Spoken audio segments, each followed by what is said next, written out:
To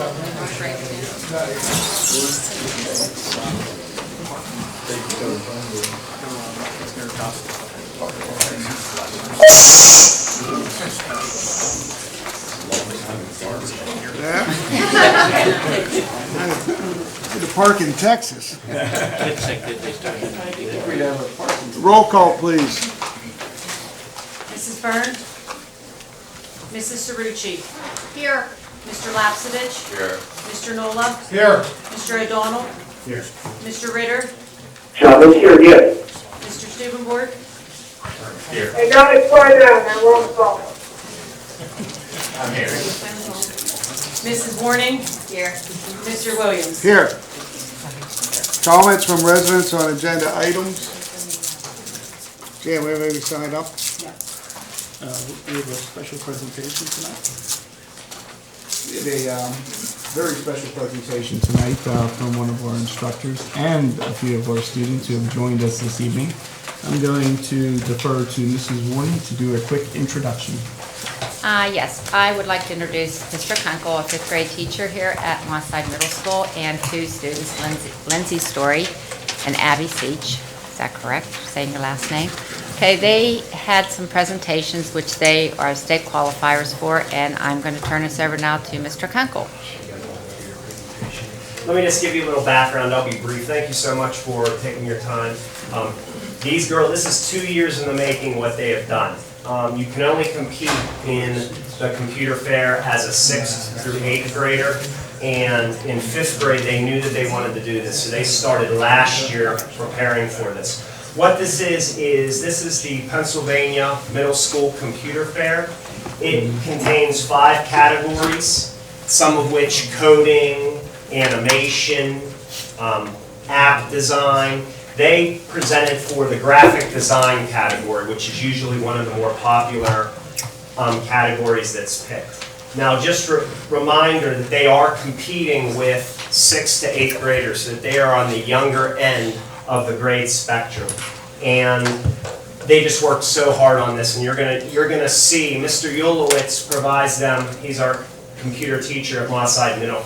He provides them with so many tools that they can use, and this is just an example of what they can do when they use those tools. So I will turn it over to them. Hello, I'm Lindsay Story. And I'm Abigail Seth. We are both in 6th grade at Mosside Middle School. Last month, we went to the Heinz History Center to compete in the annual computer fair competition with our graphic design project, Petopia. We worked on Petopia for several months in tag classes and in computer club after school, helped by Mr. Kunkel and Mr. Wilson. We chose graphic design because Abby and I have always been creating little businesses since we were young. Now that we are in middle school, we have opportunities to display our passion. Once we picked graphic design, we were given a specific topic of a pet-related business. We then brainstormed names that reflected our idea that our business was going to represent. That was when we came up with the name Petopia. We worked on Petopia for several months. During those months, we experimented with computer design programs such as Adobe Illustrator, Microsoft Word, Microsoft Excel, Photoshop, and we even took some of our own photos using a digital camera to add authenticity. On computer design programs, we created flyers, brochures, business cards, and certificates, and even our logo. We also created products to bring our ideas to life. With hard work, our board finally pulled together. Soon enough, the competition rolled around. At the competition, there were a lot of good projects, but when we set up our project and saw it, we knew that we had put in the work to get a good outcome. When they called first place and Petopia was announced, we knew our hard work had paid off. It is a privilege to go to state finals and represent Gateway, especially because we are the first Gateway students to win first place, and this is our first year participating in this competition. We hope that our experience helps us with our future career choices. I know it will help me because I want to be an executive at the Coca-Cola Incorporated. I want to go for business marketing at Penn State. I have not yet decided my career, but I have learned a lot through this process, that if you work through the obstacles and take opportunities, you will succeed. So our board, we have created flyers, we have created many things that Petopia represents. We have an app here, We also have our brochure that we worked on for a long time. And we have different events that we kind of created to go along with it, and they're set up here on a calendar. We wanted to keep our logo simple, and we didn't really want a complex logo because that would be hard if this was a real business to put on buildings. So we kept it simple. And we've worked a lot on the flyers. They have pull-off tabs, and they have our logo on everything. And we've even created a location. And Fake phone numbers and stuff.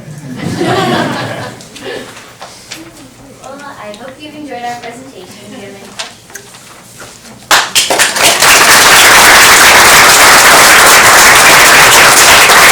And just one follow-up, and then I'll be done. This was open to our entire building, and we had 20 kids participate. We did have another group receive second, and 2 of our projects received third place at this competition. So it was a nice showing on Gateway, and they made everybody in the community proud. It was good work.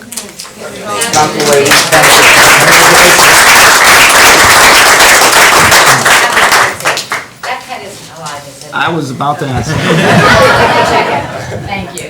Thanks, girls. I appreciate you coming this evening and showing us your work. Mr. Kunkel? Congratulations. Thank you. Nicely done, ladies. It's awesome. Nicely done. And good luck.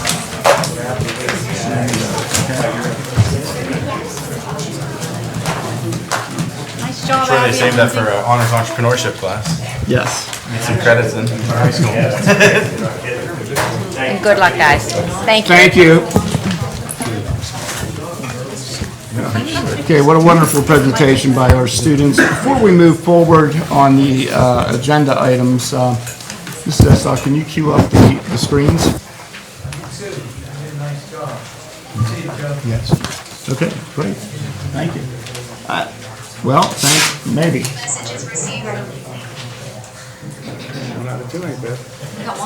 We got one? Okay, everyone take a look at the screen up top. Last week, there we go, was a very exciting week here at Central Office.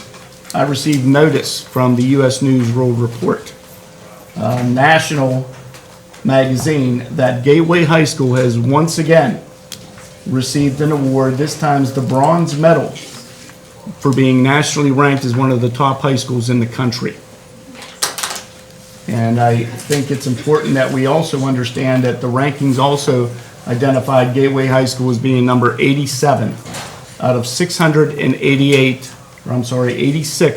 high schools in the Commonwealth of Pennsylvania. So that is quite an incredible feat for our high school. Also, 3 days later, on April 28th, the Pittsburgh Business Times, who does their annual school rankings, came out of Western Pennsylvania in the Pittsburgh area and region. Gateway High School came in ranked number 19 out of 123 high schools in the region.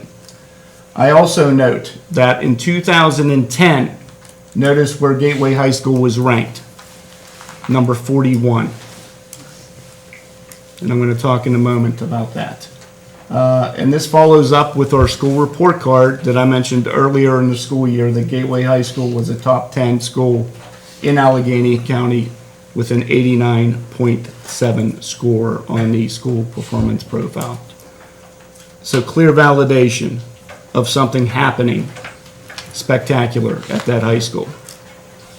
And it starts with our students and the hard work that they put in along with our staff. But also, I want to read just a little statement, if you don't mind, Mr. Williams. In 2010, Gateway High School organized a school improvement committee aimed at raising the achievement and growth of all students who entered our building. Scores were stagnating, and the data analyzed from students in 4th through 8th grade showed a large amount of students not performing at grade level consistent with their peers.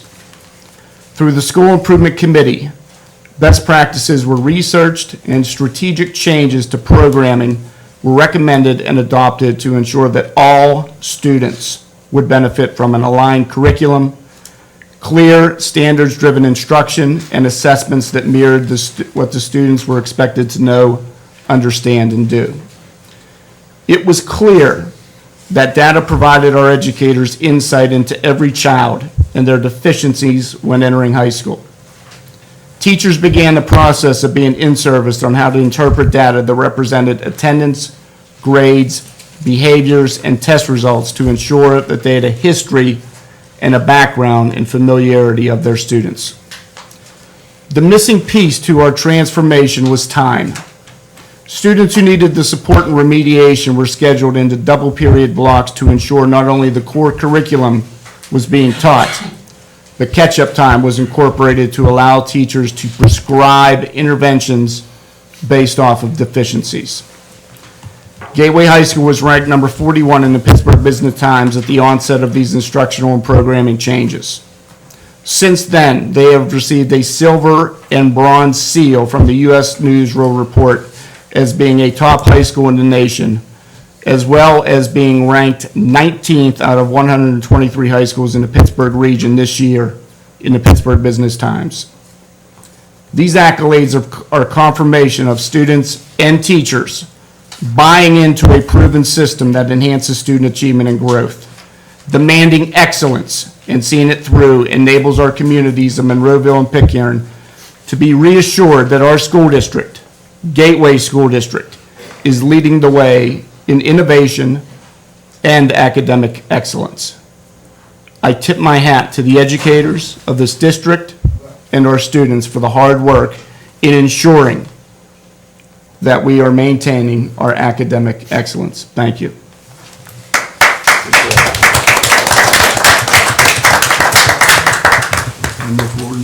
Thank you, Mr. Short. Section B, bills and financial statements. Mr. Schott. Thank you, Mr. Williams. Section B will actually be presenting at the regular board meeting. Specifically, we'll be presenting Section B1 list of bills for the month of May 2017, Section B2 monthly financial statements for April 2017, and Section B3 budget transfers for May 2017. Questions or comments for Mr. Schott? Seeing none. Section C, anything tabled? We have two items that have been previously tabled. Do we have any comments or? Anybody wish to untable or do anything? This time, I would like to untable this motion. I would like to take it off the table. A motion to untable, which motion? Well, One. Is we're it going, two or one? 1, 2. let's go one, and then it's going to go, we'll untable policy, the policy for 30-day policy, to untable that. The 6-month version or the 3-year version? Well, since there's two, that's what I was going to say, isn't it? I would say both of them would fall under the same. So your motion's to untable both. Untable both of them. If you- Second. Thank you. All in favor, signify by saying aye. Aye. Opposed? Same motion? Motion carries. All right, Continue? now what do you want to do? Questions or comments? I would like to put this on public display for 30 days as it reads from, under consideration policy 808 food service, language change.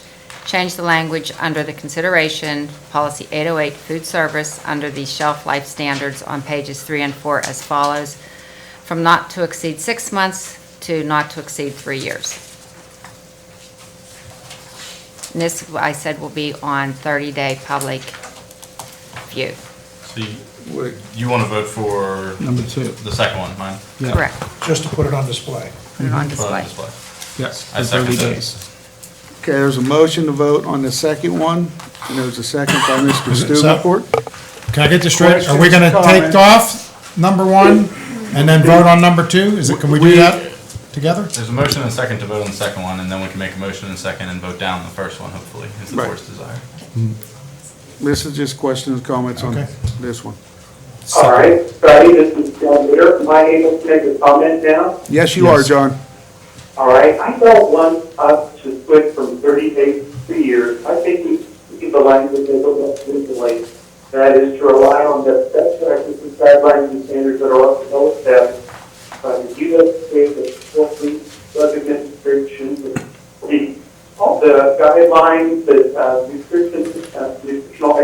dietary experts, food handling experts have already been realized for the past 30 years.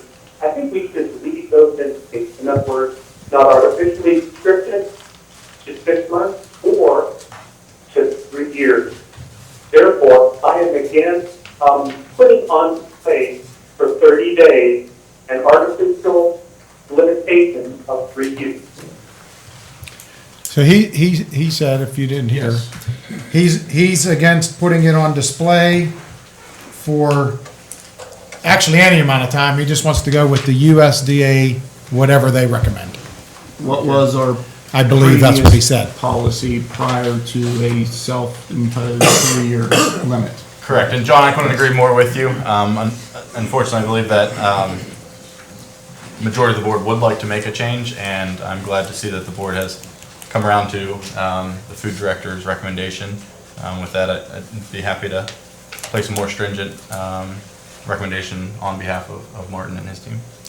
Yes, I understand that, but I don't believe it's wise to make it more stringent.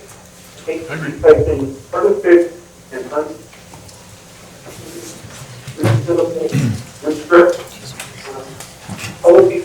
John, you're breaking up. I want to hear you interpret that one. John, Okay, thank you. okay. Can I just say one thing? I just want to make sure that it's in there, and I guess Martin, you maybe can answer this if need be. Because I'm okay with this too, except for, I'm not, is there any like products, like, I don't know the answer to this, like canned goods or dry products or something that's more than 3 years, that it's good, or is that, that's just a question. Should we maybe say something about that? I don't know. Because we're saying 3 years, I don't know if maybe canned goods are like 5 years, like in general. I don't know the answer. Could you Martin, help can you us? go up to the microphone, please, and sort of give the public an overview in case they don't understand what we're speaking about, please? Of the 3-year term, this is Mr. Martin Lorenzo, Food Service Director for the Gateway School District. Basically, shelf life varies from product to product, what type of storage it is. The USDA does state that frozen foods that remain frozen in deep frozen condition remain safe to use indefinitely.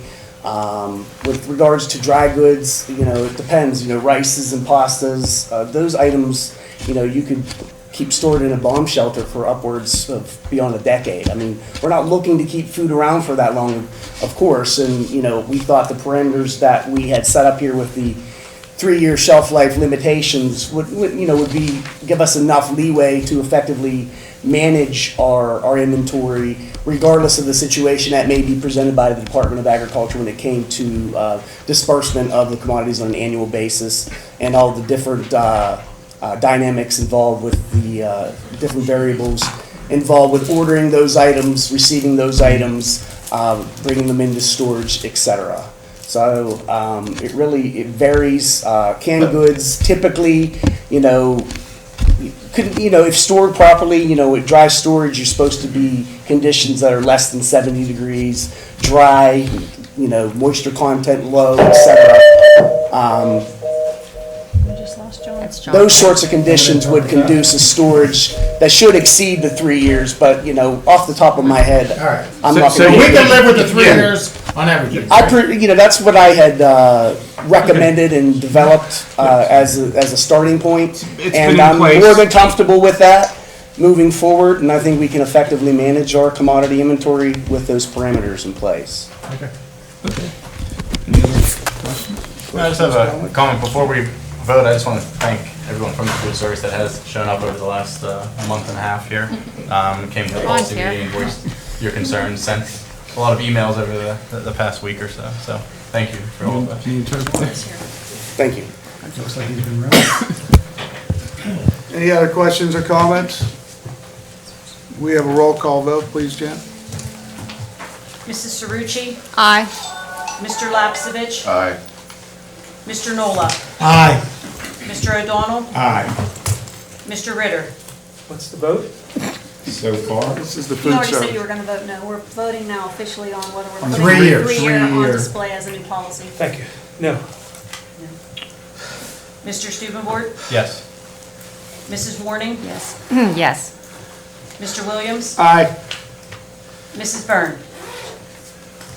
She's not here. Motion carries. You can try her again. She's not under. It's still not good.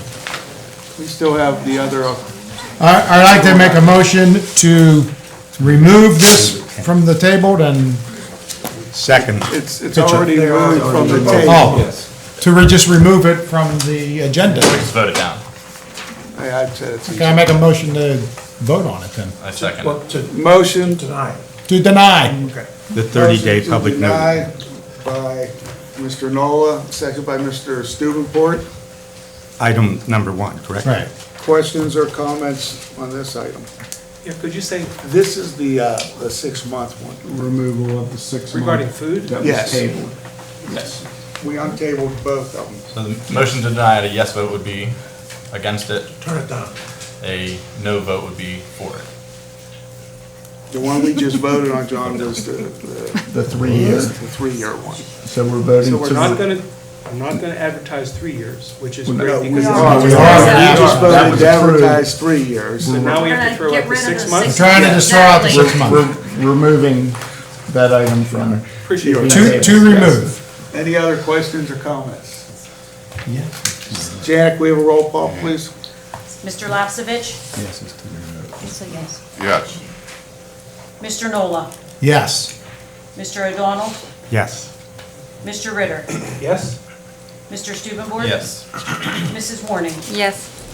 Mr. Williams? Aye. Mrs. Cerucci? Aye. Motion carries. Section D, Personnel Agenda. Crump. Thank you, Mr. Williams. We do have one listing tonight for voting. Resolved that the Gateway Board of School Directors accepts and approves the personnel agenda items 1 through 3 as listed in Section D for the study session meeting of Tuesday, May 2nd.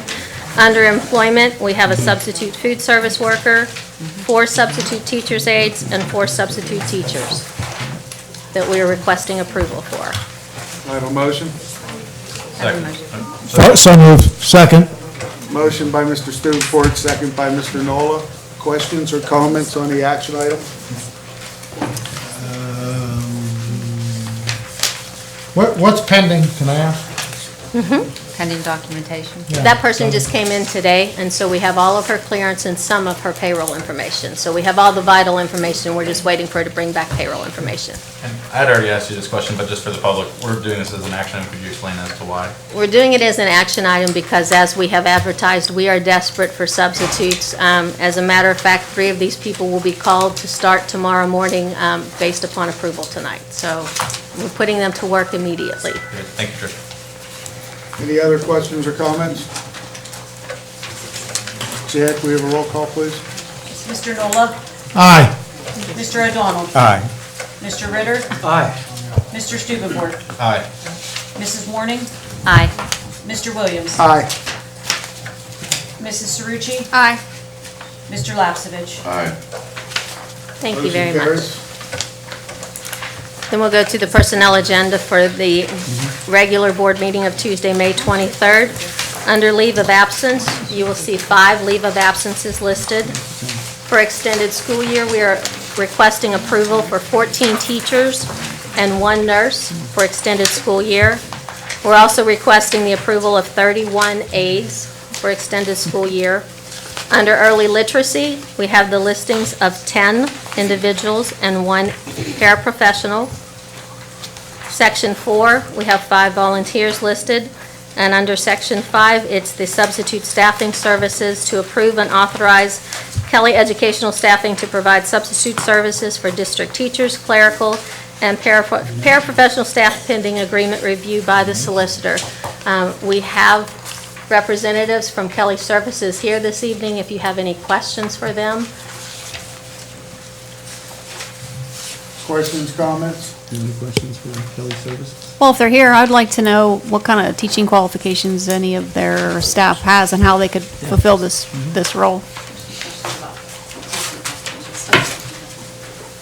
Hi there, my name is Melissa King. I'm the Area Vice President for Kelly Services, and this is Karen Hausman, who is our branch manager for Kelly Educational Staffing. Thank you for having us today, and I think your question was regarding the qualifications. Yeah, I think when the public hears Kelly Staffing, they think secretarial office staff. Right, So can you just absolutely. kind of give them an overview of what you can do for the school district? Yeah, absolutely. Great question. Kelly Services is the largest provider of substitute staffing in the country. We have over 50,000 substitutes within our pool, within U.S. operations. We've been providing substitute staffing in the Pittsburgh market since 2009, and subsequently have 30 districts that we support in regards to substitute staffing, whether it's the teacher piece, paraprofessional, clerical, it could be custodial and food service as well. Karen and her team, we have a local branch office in Robinson as well as downtown, as well as an on-site location in Lawrence County.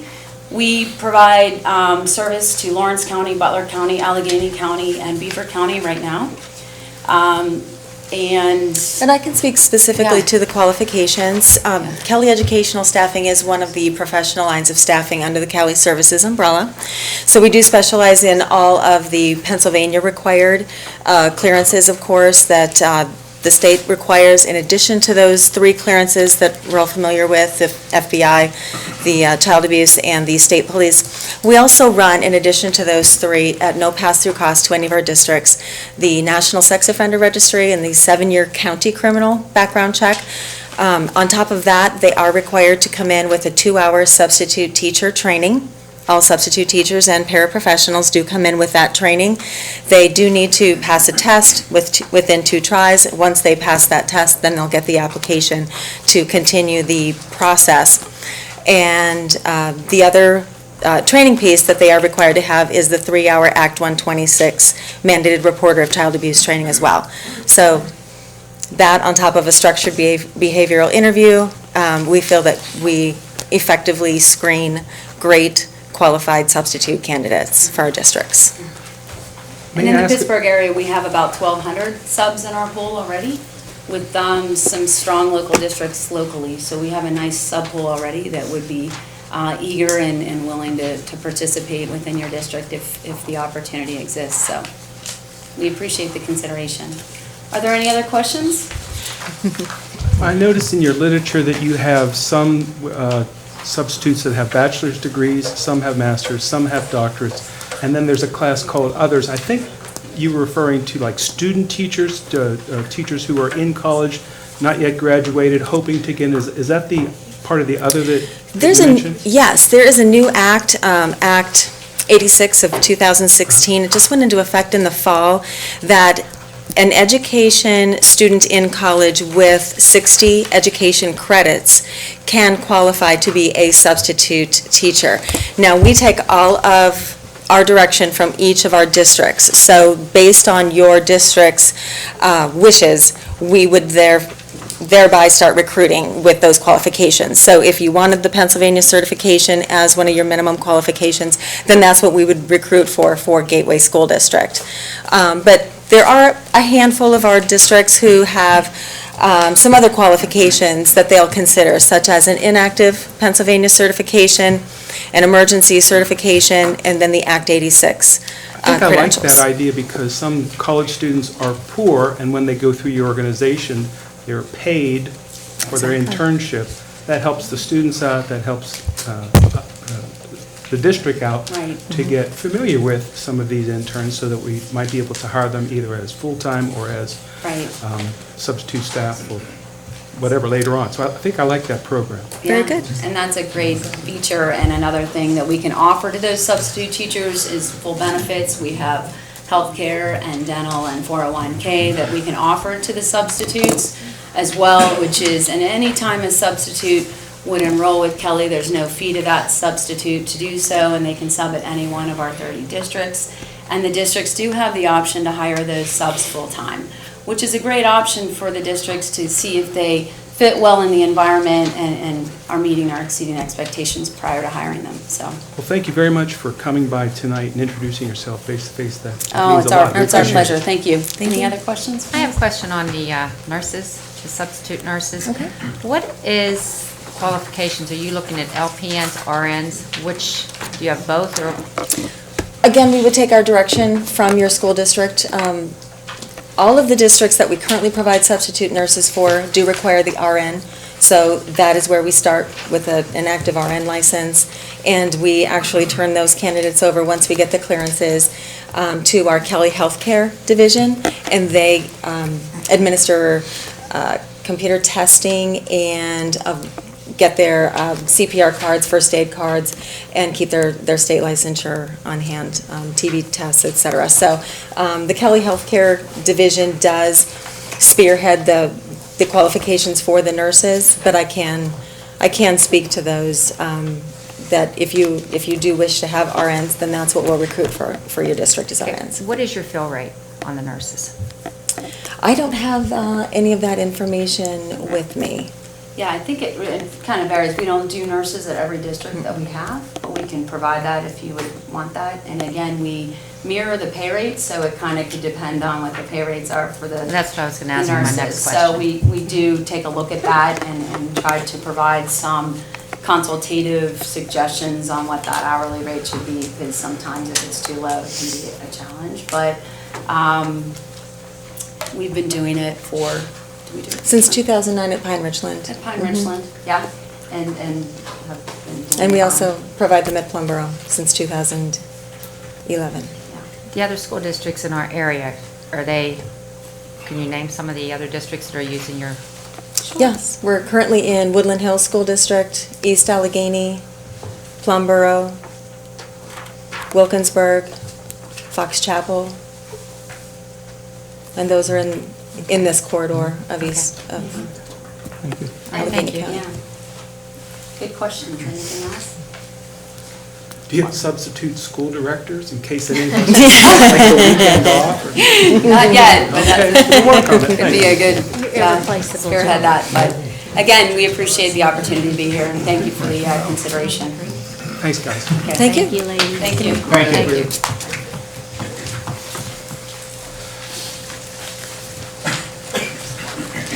Any other questions or anything under personnel agenda? One other question, Mrs. Crump. How many classes do you see having for the extended school year? My understanding for right now, for the extended school year for early literacy or for, Let's break it up in both. I'm looking at the extended school year for the teachers, not the early literacy. that is for covering also for the high school Correct. and the classes here at Mosside Middle School. Ms. Asti has created the classroom need based on the teachers here, so I am assuming, and I can verify that for you, that we would need 14 classes. Okay, how many aides are you looking to put in each classroom? I know she requested 40, but we only had 31 responses, so we will continue to recruit to see how many that we can get. But currently, we have only had responses from those 31. Okay, and how many hours is this going to be, or how many hours daily? I believe they're doing it from 9 to 12. All right, thank you. Any other questions under section D? Seeing none, section E, conferences, conventions, we don't have any. There are none this month. Section F, administrative resolutions, Mr. Short. Thank you, Mr. Williams. We're going to be breaking up section F here a little bit. I would like Dr. Rossi, if he could take item number 1. Sure, we have a final approval for policy number 249, bullying, cyberbullying, which is Exhibit A. The final approval of the following policy is placed on 30-day public display beginning March 21st. And this is to be reviewed every 3 years, and that's why it's on the agenda. Thank you. Item number 2, we have appointment of school board secretary. This is issued every 4 years, and this is asking the board to approve in accordance with section 404 of the PA School Code, the appointment of Bonnie Isha as school board secretary for a term commencing on July 1 through June 30th. Also, item number 3, we have appointment of the school board treasurer for the 2017-18 fiscal year. We're seeking approval in accordance with, once again, section 404 of the Public School Code, with the appointment of Paul Schott as business manager and school board treasurer for a 1-year period commencing July 1 through June 30th. If we can move to item number 4, we have the Learning Garden, the Grow Pittsburgh Agreement. Dr. Rossi? Evergreen was able to secure the grant from the Learning Garden Grove Pittsburgh, which we mentioned last month, provide 12 beds, 4 to 6 benches, 4 to 6 seating boulders, a storage container, and an irrigation system.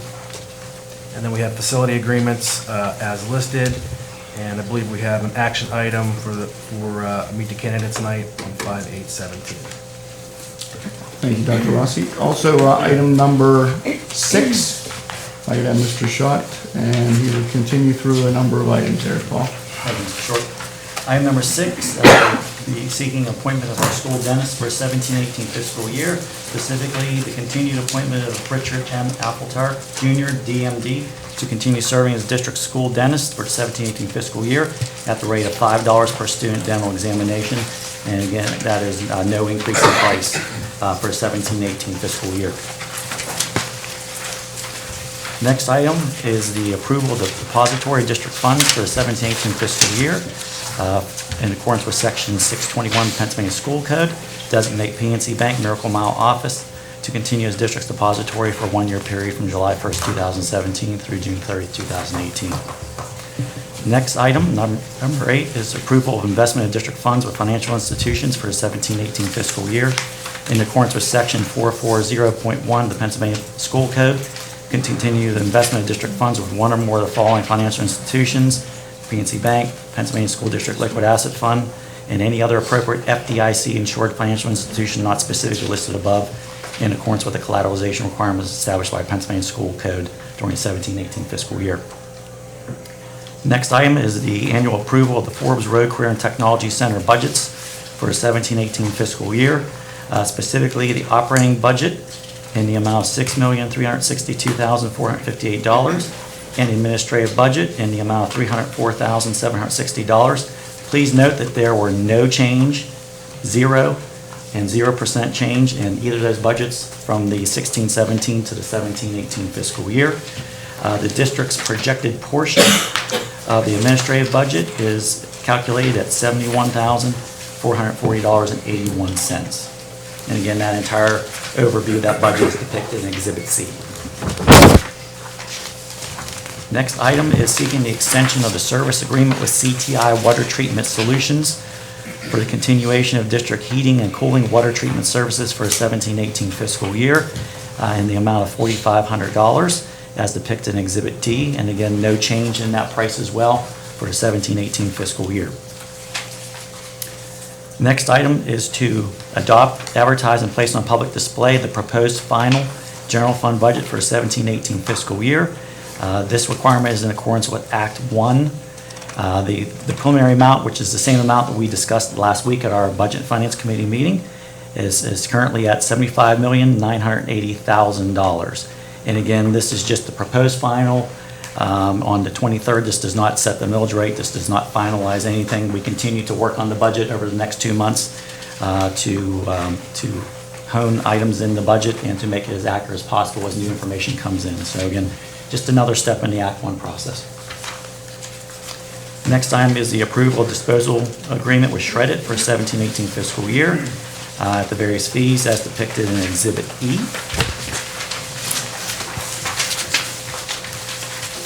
Next item is seeking the approval of purchase for 3 handheld metal detectors.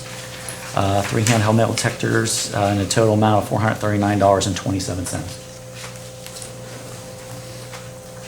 Next item is approval of the intensive behavior support and behavior support student education services through Adelphi Education Services for 17-18 fiscal year for the various rates as depicted in Exhibit F.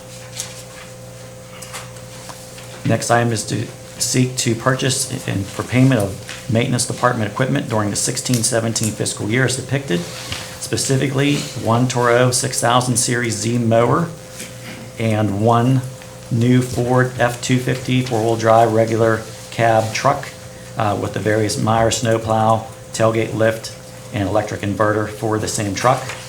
Total amount of those items, $45,668.41.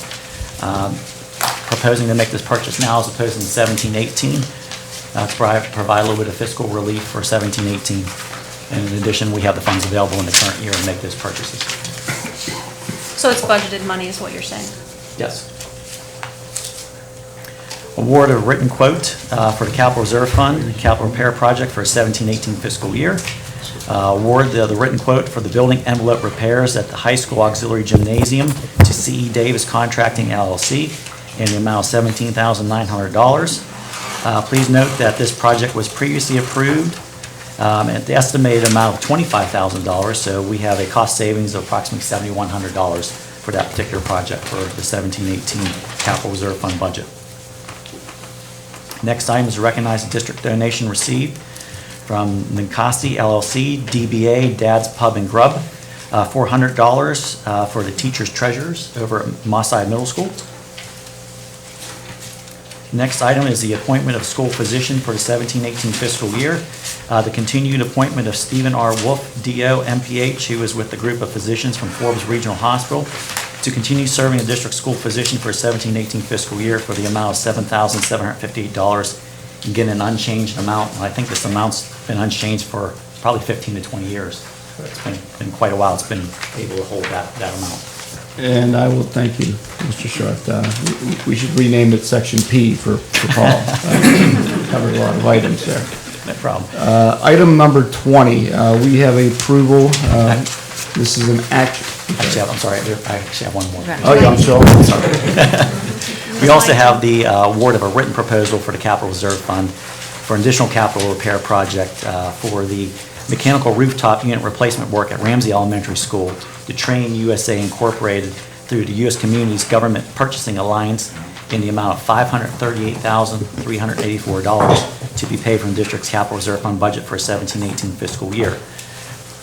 Please note that this amount is $213,384 greater than the original $325,000 originally projected in the budget. However, the previous cost savings realized on other previously awarded capital repair projects, including the previous one mentioned tonight on the envelope savings, and also some of the unrequired outside services previously budgeted in the 17-18 budget, specifically water consultant and lighting engineer, will actually be enough in savings to fully offset the additional $213,384 in the capital repair expenditures for the district, thus maintaining the budget and not overspending the budget for next fiscal year.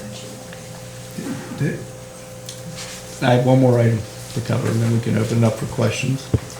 Item number 20, and this is an action item for tonight. We have the approval of the student adjudication expulsion agreement for student A. Information was provided to the school board related to the signed agreement for that. Questions, comments?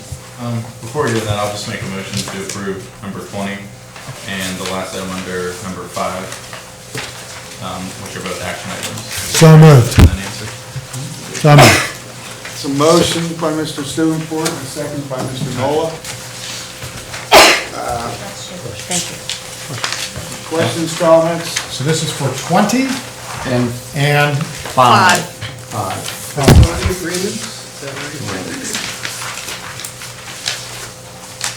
The only thing I asked for or I guess question I would have for the facility agreement, to meet the candidates night, do we have an invoice of that number? Because I was looking through the policy, and I came up with, what did I come up with, $250. I know some of these are another fluid numbers, like I know the Army Field Band concert was at 0 and it changed to 200 right before the meeting. That is correct, yes. So can we just take another look at that? We can do that. I know that we've been back and forth through that, but we can meet with Patty Jovanovich tomorrow just to review that. Okay. Any other questions, comments? Comments, I'd like to see 5 and 20 separated for votes, please. You need a second? I'll second you then, I guess, whatever. All in favor? Aye. Opposed, same sign? Okay, we'll start, questions or comments on anything else, number 1 or 2? On the items that Paul went over, is that? We're gonna do 5 first. No, we're on the action items right now. Okay, just one more question for 20. The expulsion, we can't go into any details or anything? No. Okay, just want to make sure. We will do the expulsion first. Okay. Expulsion, number 20. All right. Number 20 first, the expulsion. Jack, we have a roll call, please. and this is for number 20. Right. Mr. O'Donnell, Aye. Mr. Ritter, Aye. Mr. Stubenborg, Aye. Mrs. Warning. Aye. Mr. Williams, Aye. Mrs. Cerucci, Aye. Mr. Lapsevich, Aye. Mr. Nola. Aye. Motion carries. Now we're going to 5. Now we're going to 5. It's 5, all of them, or just the one? or Just the one with Just the the one little with action item. beside. Which one is it for? Monroeville Community Cares Meet the Candidates Night. Oh, okay. That is the only one out of that section. Questions, comments on this one? I have a comment. Just so the community knows, I'm going to abstain on the Monroeville Community Cares Meet the Candidate Night because I believe I have a conflict on that. I believe other board members, some other board members have a conflict as well. But that's why I will abstain on Monroeville Community Cares. That's all. Yeah, I believe I need to abstain as well. Thank you for bringing that up. Well, you're not running for anything. But I serve as a secretary on a local Okay. political committee, so there's a conflict. Teresa, I would just ask for your guidance on this because I don't believe there is a conflict, correct? Unless one of those are sponsoring the event or benefiting from the event. I think in a literal sense, under the Ethics Act, provided you're not spending any money, there's no conflict. It may appear to some that there's a conflict, and certainly you have a right to make the expression that you believe there's a conflict. But I think in a legal sense, there's no conflict to vote to approve the use of the facility if you're not spending any money on Gateway's part. Very good, thank you. Questions or comments? May I ask a Trying question? to send What this. if one of the political groups of which I was a part was spending money? That would be a conflict. So therefore, I do abstain. Your group's not paying for that event? One of the candidates might be going to that event, and the committee might be offering money to that candidate. Therefore, there could be a conflict of interest. Where does the money come into Gateway? The money is not going to Gateway. Then my original opinion would hold that there's no legal impediment. Again, I certainly respect the appearance that two of the members have articulated here, but I don't believe that creates a conflict. Thank you very much. I'm just going to make a comment here. Before the vote, I'm going to abstain. From my perspective, I'm supporting candidates in this, and I don't want to be caught in the middle, so I'm going to be abstaining from that vote. Everyone else add in their 2 cents. I will be voting for this, and I thank the parents that are putting this together, and I think the community deserves to see where candidates lie on issues, and I do appreciate that it's nonpartisan, that everyone will have participation, will get questions in advance, and just everyone, the audience will also be present. I think it's long overdue and something that Monroeville should look to embrace in the future as well. Aye.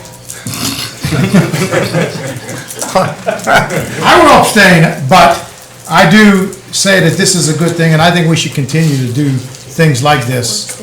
Because it's part of, I think it's part of being part of the community. So I think it's a very good thing, but I will abstain because I will be participating. George? Well, I have pros and cons on this. Should I vote for it, shouldn't I? And I feel in my heart now, even though my wife's running for first ward council, I feel in my heart what she would want is to be heard. Everyone else, the people that are already in office, people know them, they know their faults and their likes, but they don't know anything about my wife, so I like for them to be able to see my wife and fill her out. That's the reason I'm voting for it. Thank you. Scotty? Any other questions or comments? Yeah, I think I'll comment since everybody else has commented. I just, want to say that a group of moms that run the Monroeville Community Cares page tried to put together an event so people in the community could meet all the candidates. So I view it as a nonpartisan type of an event where the community can benefit greatly from learning, about the candidates they're going to be voting for. And really all they've asked us to do is rent the facility. So I don't have a problem with that. Any other comments? I too will abstain from this, being I'm the only one on the school board running for school board again. And also, I think, I agree with Neil, it's a great thought to have a meet the candidate night, if you want to say that. But with all the gray areas here and a lot of people running for office and even affecting this board here sometimes, the political nature of it, that is why I will abstain. If there's any other questions or comments, Speak now feel or free forever hold now. your peace. Janet, can we have a roll call, please? Sure. Mr. Ritter? I abstain. Mr. Stubenborg? Aye. Mrs. Warning? I abstain. Mr. Williams? Abstain. Mrs. Cerucci? Aye. Mr. Lapsevich? I'm in favor of it. Aye. Mr. Nola? I abstain. Oh. Motion fails. Do I get a vote? You didn't call Mr. I'm O'Donnell. sorry. Mr. O'Donnell, I'm sorry. Is this a personal thing? You cut me out. Absolutely not. Wait till you hear what I was going to say about Paul. I abstain. So does it carry because, or does we have to have 5? It does not, you have to have a majority of those present. This isn't one of the 5 vote topics. There's a whole list of 5 vote topics. I have them in my briefcase if you'd like to hear them. There's also a list for 2/3. This doesn't fit into either of those categories. This is a majority of those present. That's the rule. So 3 over 0 passes? Well, there's 8 of you, right? So 5. You need 5 to pass Five it. abstains. You need 5 to pass it. So we have too many abstains to pass Right. it. Correct. Well, that's a problem. Could we get some of those I, Kelly secretary board members to come in and vote on it? This would be perfect because they are non-political. I'm gonna try this again. I make a motion to approve the Monroeville Community Cares Meet the Candidates Night. Second. Motion and a second. Under questions and- Questions or comments? Under questions and comments, I'd like to make a comment.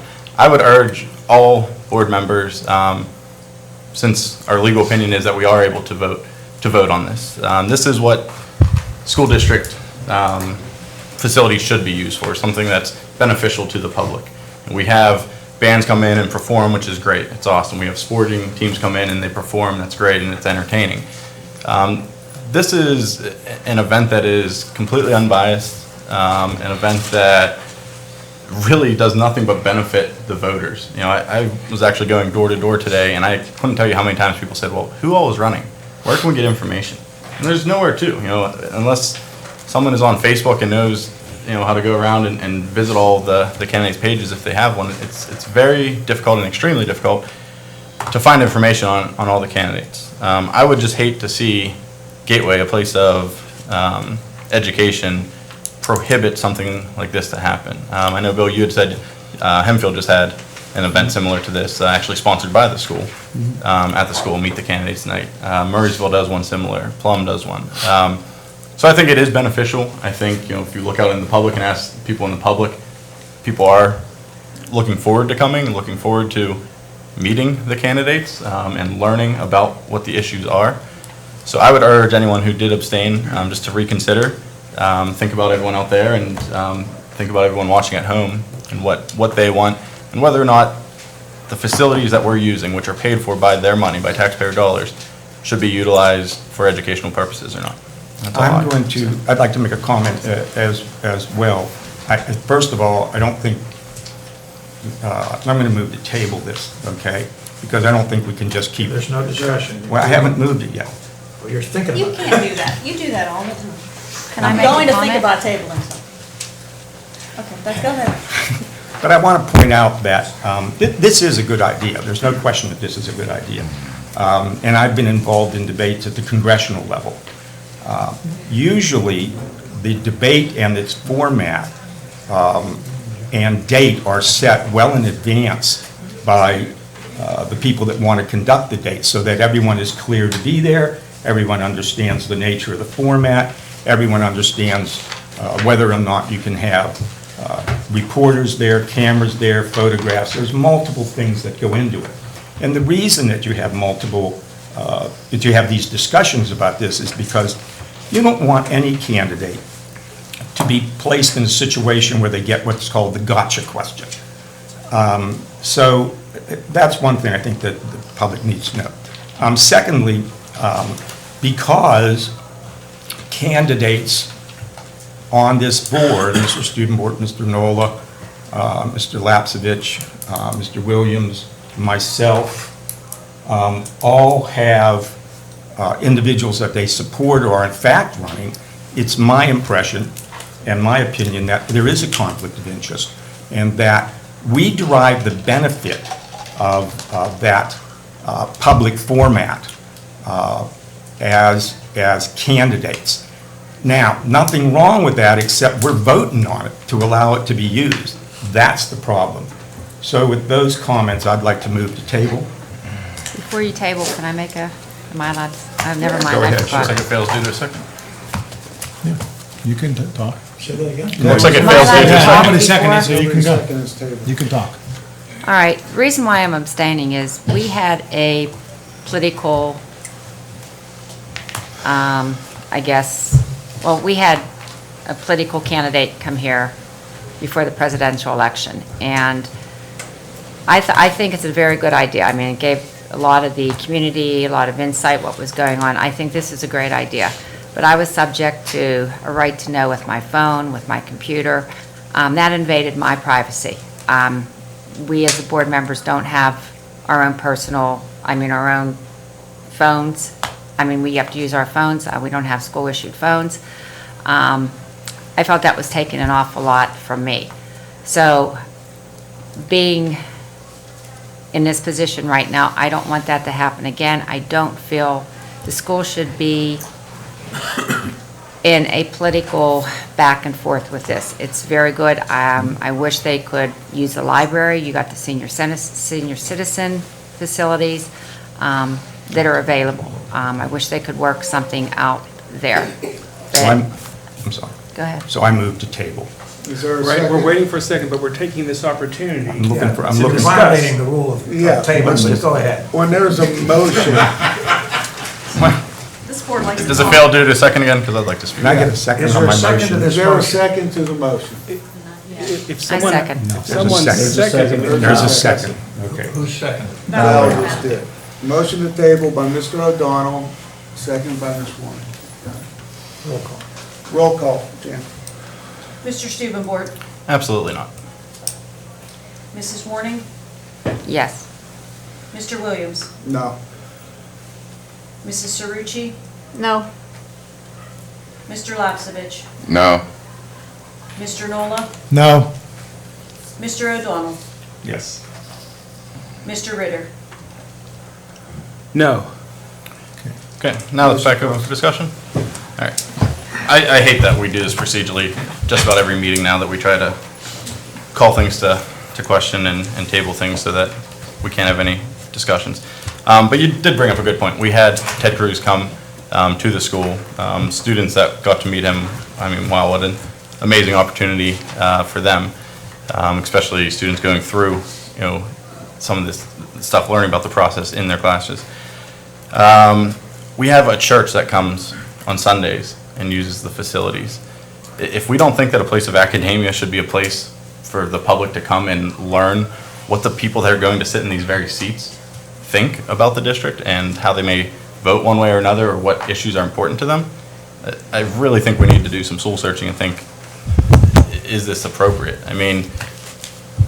I believe that the public has every right to know where people sit on the issues.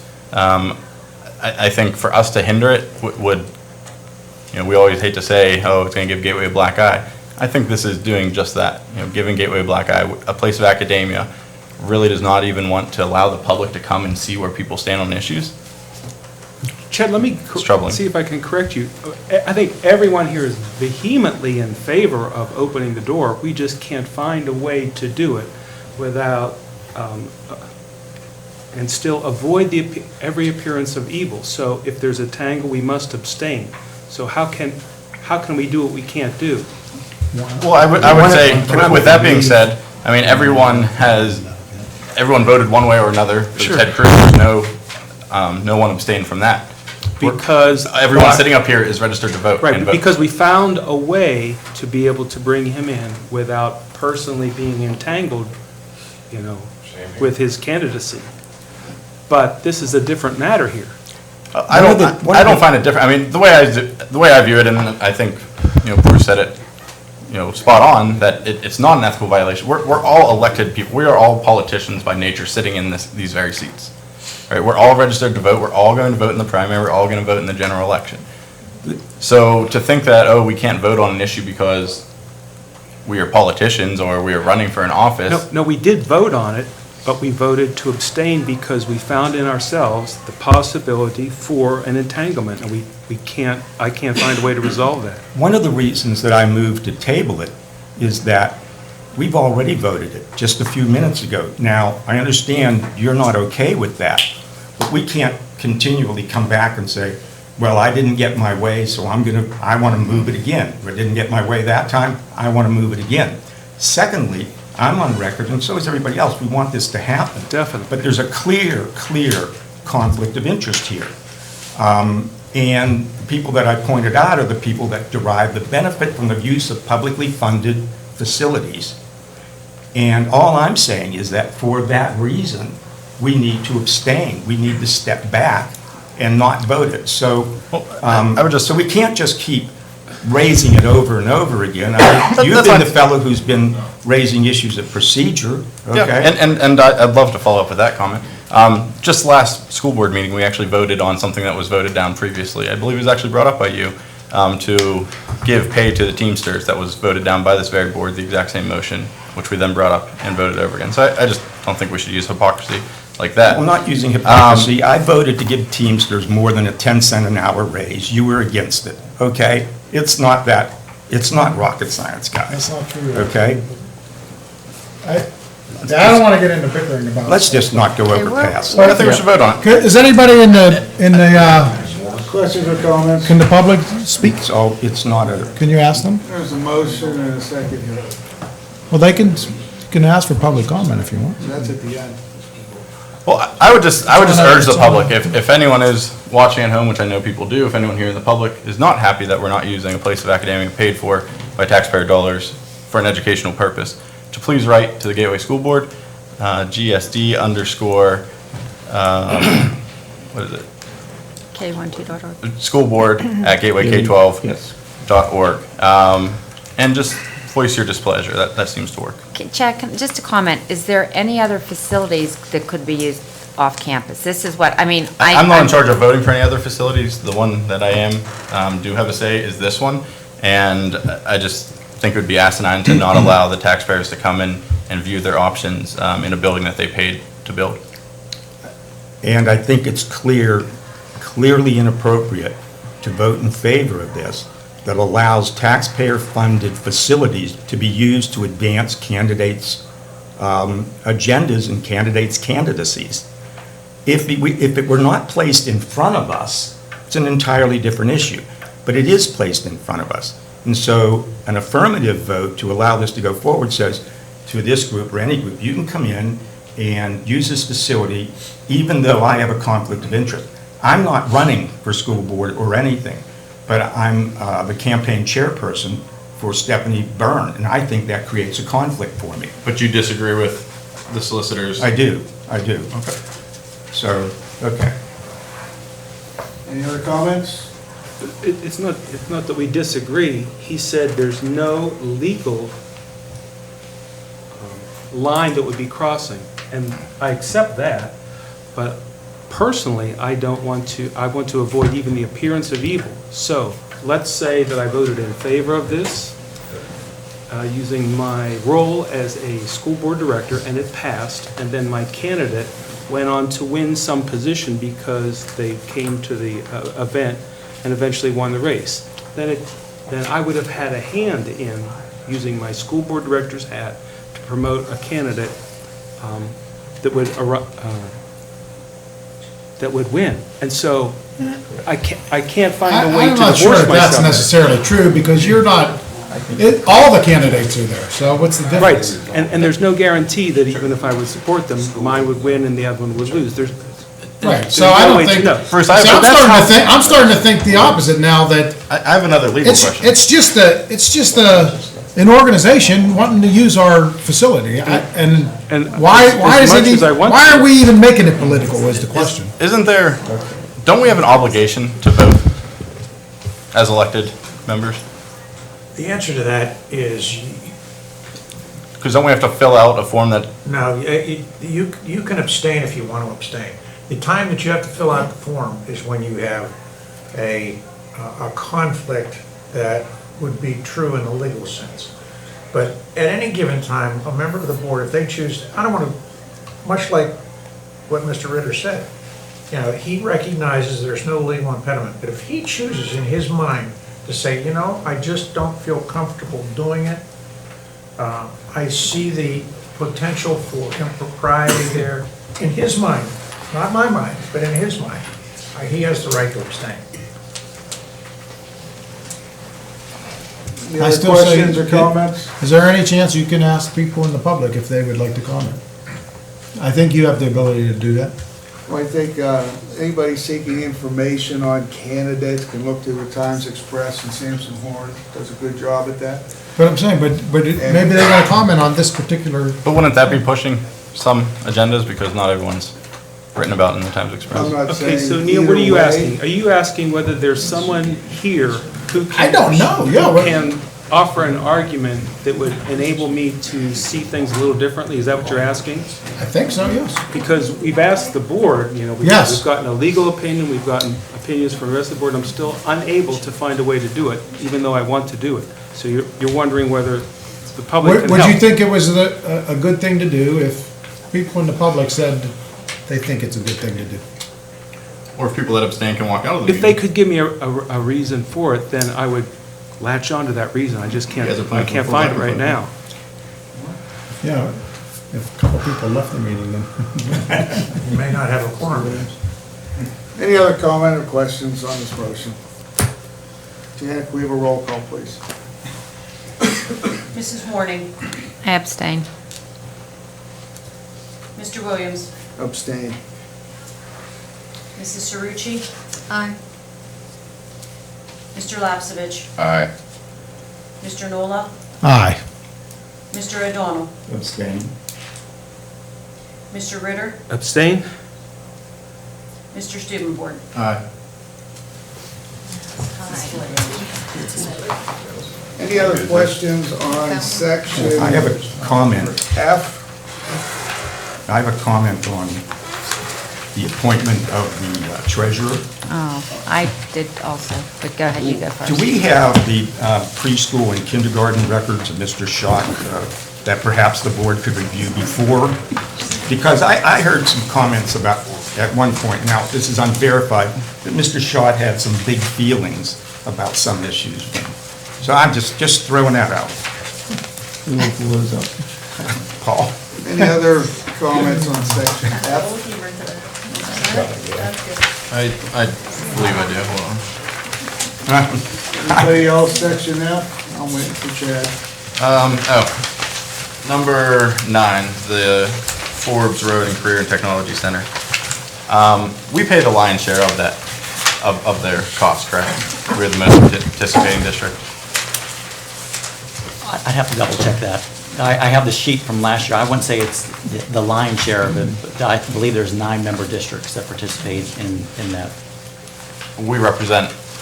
We represent a good percentage of Okay. I'd say maybe That's the what I top looked there. at, I don't where think we're the number large- one, but I'd have to verify. Appears as though in the top. we represent 20%. Out of 9 districts, that's a pretty big portion. Okay, I was just wondering before the voting meeting, if it was possible for administration to reach out to Forbes and see if they would be willing to imitate our schedule, Gateway schedule. So I was talking with transportation, and they have their own schedule versus Gateway schedule. And since it's in Monroeville and a lot of the students come from Gateway, I believe number 1 or number 2, we might be slightly behind Penn Hills, that if they could adopt our schedule, it would save us roughly $10,000 or more in busing, because there's days that they have half days where we do not, or there's days that they have school when we do not have school. So just something very, very. Are you saying, are you saying the calendar, or are you talking the calendar hourly date. day? The calendar. Calendar, yeah. I'm just asking if administration would be willing to reach out and see if that's something they'd be willing to do. Would that result in saving us some money? It would save us over $10,000. That's a good idea, I think. Thank you. I can do that. Very good. I think I have one more question. The handheld metal detectors, just for clarification, I saw that they're from Gall, so I understand where they're coming from, but can someone just talk on as to what those are so people don't think we're searching for gold? Sure, I can address that one. For years up at the high school, we've had handheld metal detecting wands that have been used in various situations to either try to uncover a knife or weapon of some form that upon a search from Monroeville Police or administrators, nothing was found.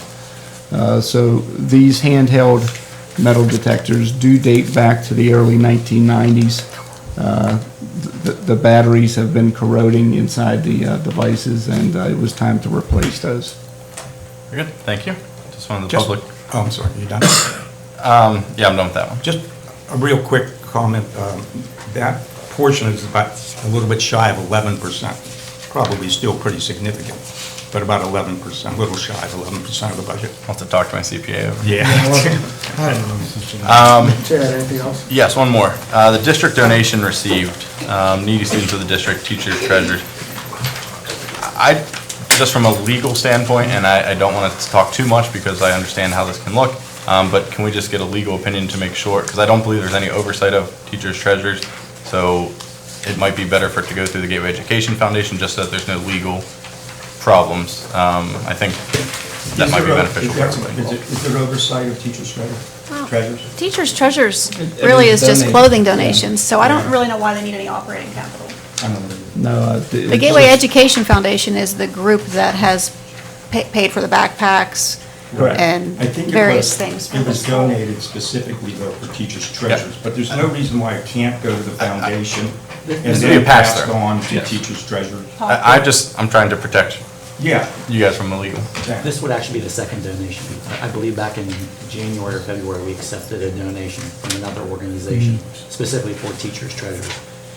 How that would work, being a donation to the district, and I can't recall the teacher who's in charge of that program over there, but since we've accepted the donation, they would be able to utilize, say, the district's procurement card. I'll just use that as one example. Say maybe go to Target, maybe buy some necessary items for that, and be able to utilize these funds in that manner for it. Are you overseeing their budget right now?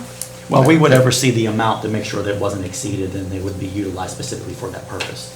So I know, for example, because I was in there one evening, they go out and buy toilet paper, hand towels, and soaps, and things of that sort. Yeah, my understanding, Okay. there are certain things that are needed in the community that they aren't receiving that specific donations for. So it's just another Would the financial.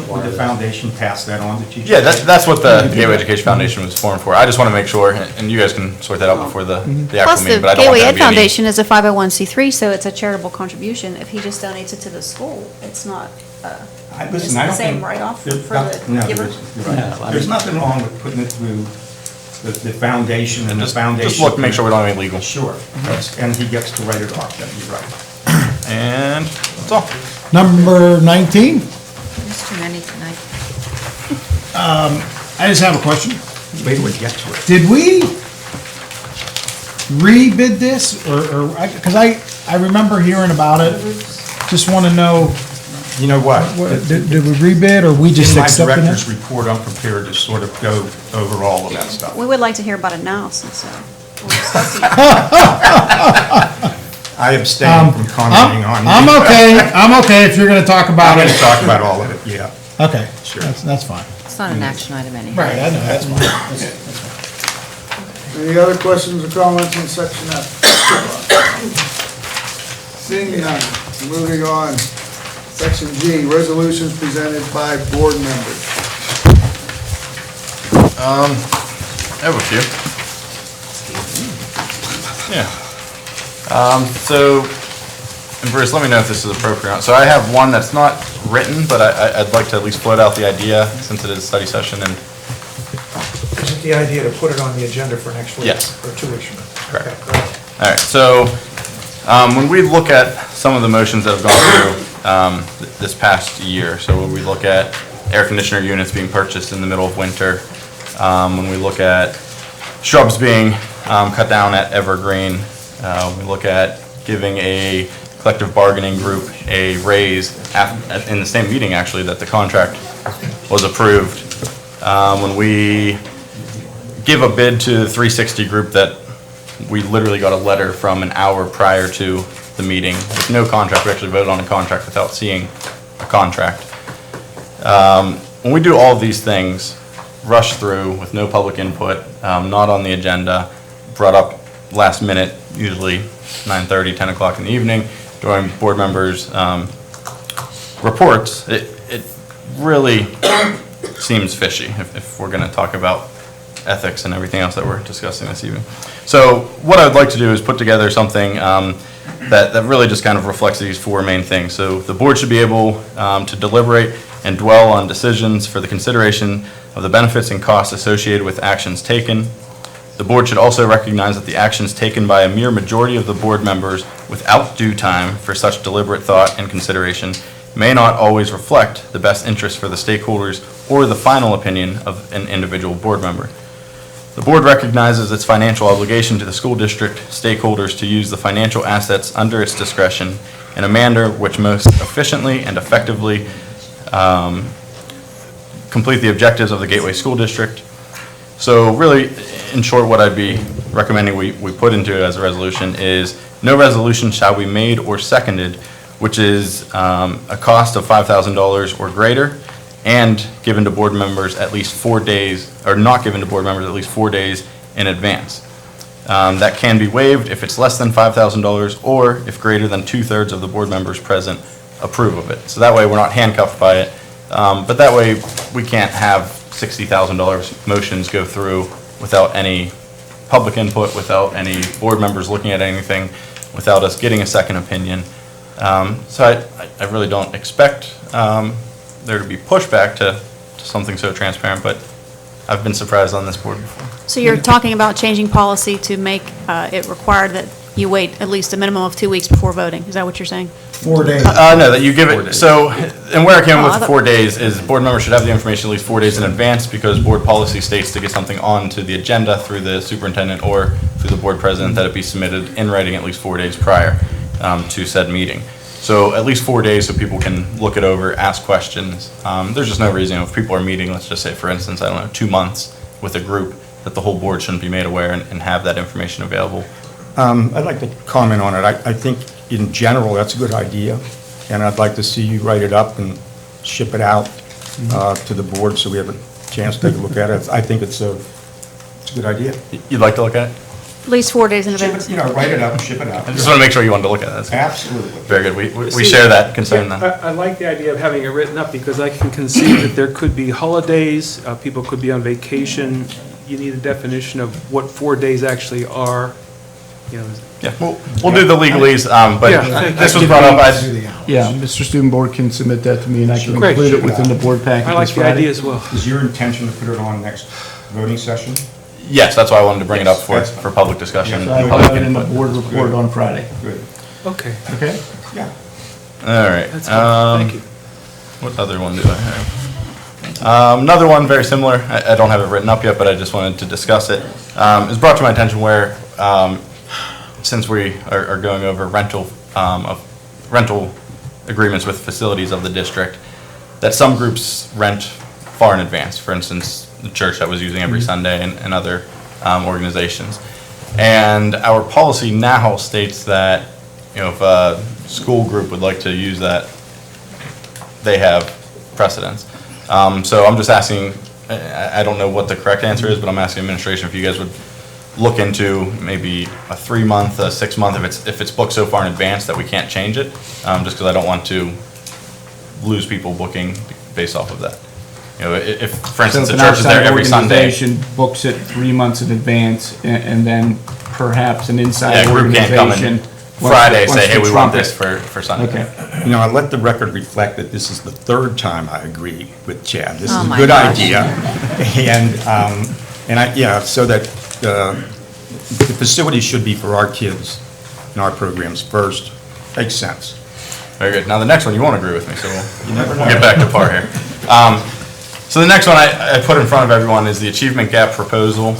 And again, this is not for action this evening, but I do want to at least put it out there. I saw that we don't have anything under the administrative resolution. I just want to at least continue the discussion, make changes that I had heard and that other board members had put forth at the last meeting, because inaction, again, isn't, of course, an action, and it's a very bad action. So it follows almost verbatim to what was on there last time, simply replacing the social worker with an equity coordinator. Also, they'll be focusing on the 2 schools that the committee had suggested piloting, but would be open to all schools. If we have a full-time person in there, I think that we would have the capabilities of opening that up full-time. Other than that, there's not much changed. And I just wanted to at least open up to discussion. I know board members had talked about it. If anyone has questions on this or what a full-time person may look like, we do have members of the committee present, and I know April had mentioned she'd be willing to answer any questions. I only have one question quick. Does the $125,000 salary include markups, benefits? That's $125,000 salary, and that, again, So I'm just we'll get through asking HR, but- Trish, if you could, if you don't mind it, because you're going to move it, just make note, include the markups on it so that the Okay. total budget reflects total cost, otherwise, that's all. So yes, I have a question. I need us to take a look at all this dog-eared stuff that I've got here and actually answer some of the questions that I've had on this. So I still don't think it's appropriate to meet in a big room. I think it would be better done with 2, maybe 3 or 4 people, just to hammer through some of the research I've done. And then, if we find something that's worthwhile, bring it before the rest of the team and have it, hammered on and maybe turn into policy. So when can we do that? In other words, you gave us a little note here, and this is a bit of an update. So when can we get some I think you folks should- to tackle some of the I think you questions should that meet I with the have? administration. My suggestion would be as chair of that committee, I'd be glad to sit in with you, but maybe raise them with Bill and Yeah. Dennis Chakey and Yes. walk through, if you. Will there and will there there be too. food involved in this? I would make that motion. Well, Cafeteria food? back to this. That would be, I have been wanting to go to the cafeteria and sit down and have some of the food, so I would like to do it, maybe over, a long lunch, an hour and a half or something like that with the superintendent. Everybody's okay, if you're okay with that, I'll. If we could Shoot us an strike out email, we could 90% of coordinate this. some time to review and answer any questions. That would be helpful. Okay. Thank you. I just, as I do all the time, I believe, I don't know that I'm okay or not okay. I'm somewhere in between here. I need to hear from the administration and the team of the people, the community and things is this what we should be recommending? I still feel that we don't have a definitive plan to say exactly what we're trying to accomplish. Sure, that's one of the little questions I have. Right. So you're on the same page. I mean, like, Let's just hammer out I'm some okay of with these this, things, if clarify. this is the right thing. Yeah, sure. But I need to hear from the people that matter if it's the right thing. And that's just my opinion. So, like I said, I think I want to hear the administrators tell me that this is right. And then I can. I agree. I think, once again, I believe that it should be a public conversation, though. I want to hear from the Almost, community too. but first, let's have something private, because, 90% of the questions I ask might already have answers, and I don't want to waste our public's time. Absolutely, and but prior, when did the committee start? 89 days ago, I think. Listen, we've had public hearings and public input on this at any number of occasions, and we can have more. I have no problem at all with that. I think it's a good idea to sit down and go over those things, sure. I do want to get to a solution though, and I think it should be urgent. Meeting of the Achievement Gap Committee? Well, I think, let's get his issues The problem is that first, there are okay? several board members who weren't part of the committee. Yeah. So several board members have heard a lot of the information and can probably Right. answer John's questions because they were involved in the Right. committee meetings. Right. But the ones that weren't, they don't feel like they want to vote on something until they're more up to speed. So we just have to find a way to get them up to speed a little more. Well, then, John, I can be. As long as there's, Okay. well, if there's 5 or more of us, it has to be public. And if It's not- no, somebody there has a wouldn't be. couple There'd be- questions. I'm just asking, because she sat in on all the meetings. It would be administration, John, Yeah, you. something, a small team. Yeah, okay. Well, I would just suggest, we've had conversations, I don't know, pushing an hour about Cheesegate Neighbor, I'll invite publicly. you as well. So if we have a lot of members present from the committee, and we have the chairman and administration, I would suggest we just discuss it. We're here to discuss education. We've talked about cheese and athletics and other things for long lengths of time. Why not address, education as well? I agree with you, except, I just want to say one thing first, I think. I got a thing on Friday, I believe, in one of the reports, our weekly report thing, that said that we are making progress on this. We have went to some other school districts and found some things out. More research, sure. yeah. Can we figure out, can we talk about where we are, what we're doing? If this is the angle we're heading, I just want to know, what are we doing? I'll be honest and with you, how I are we just getting received there? this tonight. I agree with you. We haven't had a chance to look at it since the last meeting where the recommendation was voted down. I know myself, Dr. Rossi, and Dr. Chaky have sat down, met extensively. I do know Dr. Chaky has done some research, reached out to a number of different school districts, and we are looking at the possibility of a equity coordinator, not in that capacity of full-time status. We had mentioned within the committee itself that we were kind of looking for a halftime. I'm sorry. Halftime what? A Halftime equity social worker and halftime equity director. So we have been reaching out to individuals from Pittsburgh Public and some national organizations as well. I think that we need to Neil, get on it though. You're because right. It's going to Listen, be, you're it's going right. to be late. Let me We say, need to John move. has had this number of questions for a while. So here's what I'm going to suggest, that we meet with Bill and his team, myself, John, Mary Beth, if she'll join us. We'll answer those, okay? And then I'd be glad to hold another special meeting of the board for the community to come back in and discuss the issue Before our again. next meeting? Before, Gives us 2 weeks.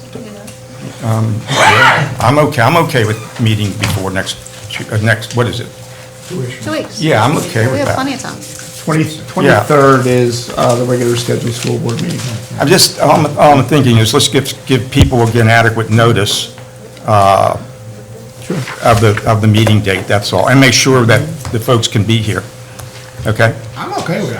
I just want to make sure that administration Listen, is urgent about You're right. our process. You're right, and we'll get it. I want to get it right. but I wanna- And we are urgent, and like I said, we had submitted a proposal that was voted down, so we went back to the drawing board. It's not something that you could simply just snap your fingers at and. Again, Neil, are you okay if we answer John's issues Yes. first, then set a public meeting? With that being said, Bruce, since I add this as a board resolution, does the public have a chance to speak to this? Yes. Yeah. I think It's Bruce up to said yes. Scotty. Scotty's the president. No. Yeah. It's up to Scotty. Mr. Williams. Is this a resolution that we need a second for? or No, just- Wait a minute, this is a what he's suggesting is to put this on for the agenda item Right. next time. For next- So I don't believe the public gets a chance to talk about that. They get a chance to talk next month. But it 2 says weeks comments from from residents on agenda items. This is now getting to be.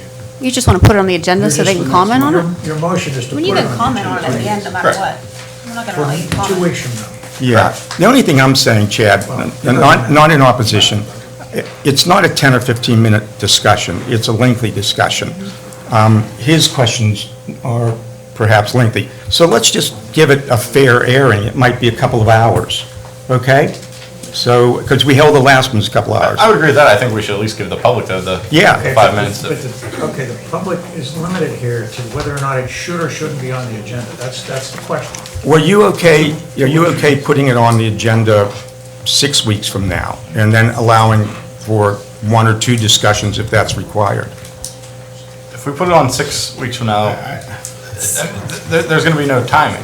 Chad, the problem is that you disobeyed your own rule, and you gave this to us 5 minutes before the meeting. But we're not voting. That's not true. This is We're a not study voting. session. This is what Okay, study okay, all sessions right, are for. all right. Is to discuss and But- get public input on items. All I'm trying to But do... the problem is that after the last meeting was voted down, you know, we were talking afterwards in the hall, and everybody was like, well, what does this mean? And we said, well, we have to go back to the drawing board, and we have to try to find a compromise that will pass. Correct. So I looked, even and though there's you may nothing on not be here. aware, I'm aware that they have been researching and working I on agree. this. I agree, but there's nothing on here. So you're giving the impression that they're not, and you're rushing, I think, Yeah. a vote when you haven't heard any other compromise position, and neither have they. Well, So- I have heard. I've talked to Bill. We don't need to rush it tonight, is all I'm saying, okay? We're not going to vote on it tonight. This We doesn't don't even happen. need to rush the dialogue. Well, okay. I've been on this for a year and a quarter, okay? Before And we just are, allow hold on. for enough Before we are, time. They can either talk in 2 minutes or they can talk now. So I just don't see what the difference is. I would Let's allow just it. let it go. We'll just- I'll let you guys speak at the end, because I don't know if there's any other resolutions.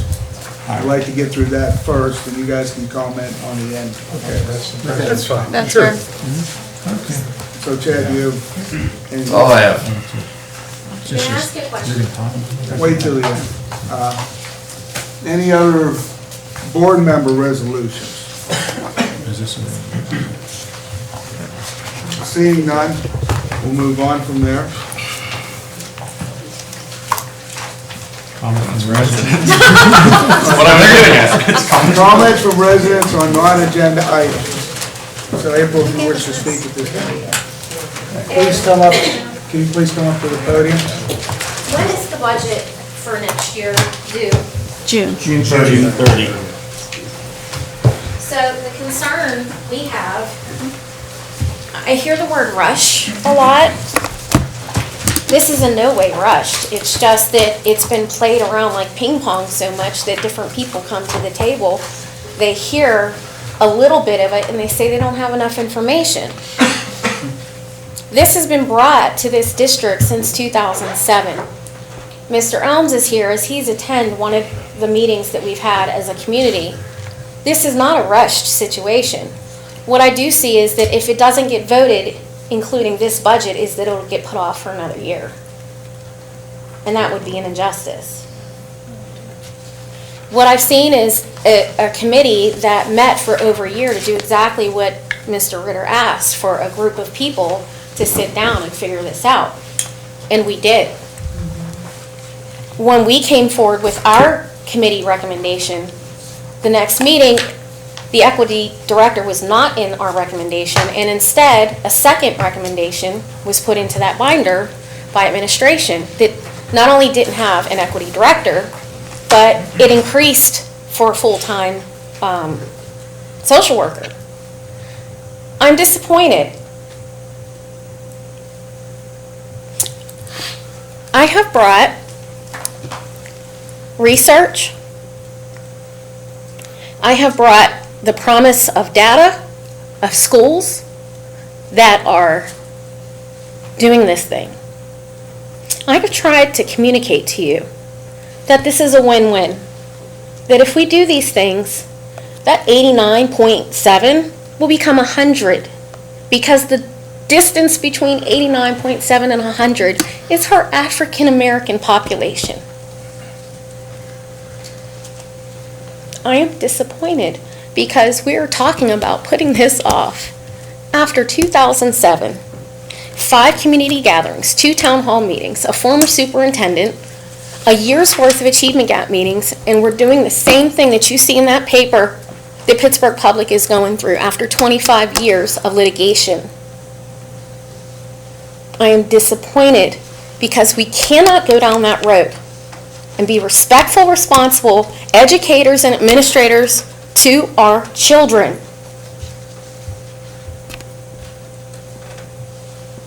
If this does not get put in the next budget for next year, it will yet again been ping-ponged around while people come back and forth on a school board or not, to be heard again and again and again.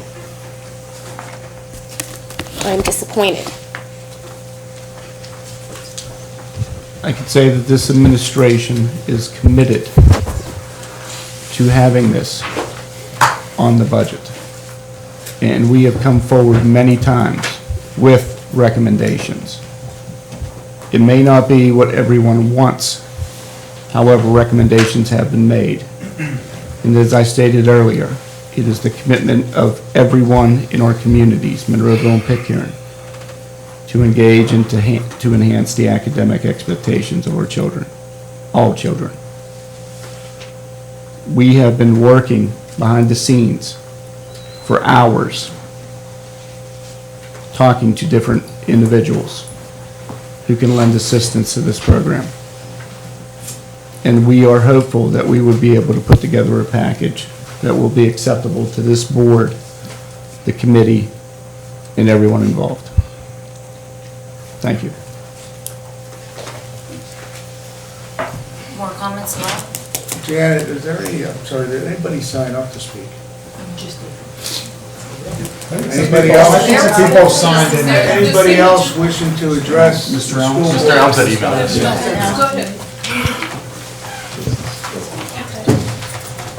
I don't know if my voice has been pulled out, so I made copies of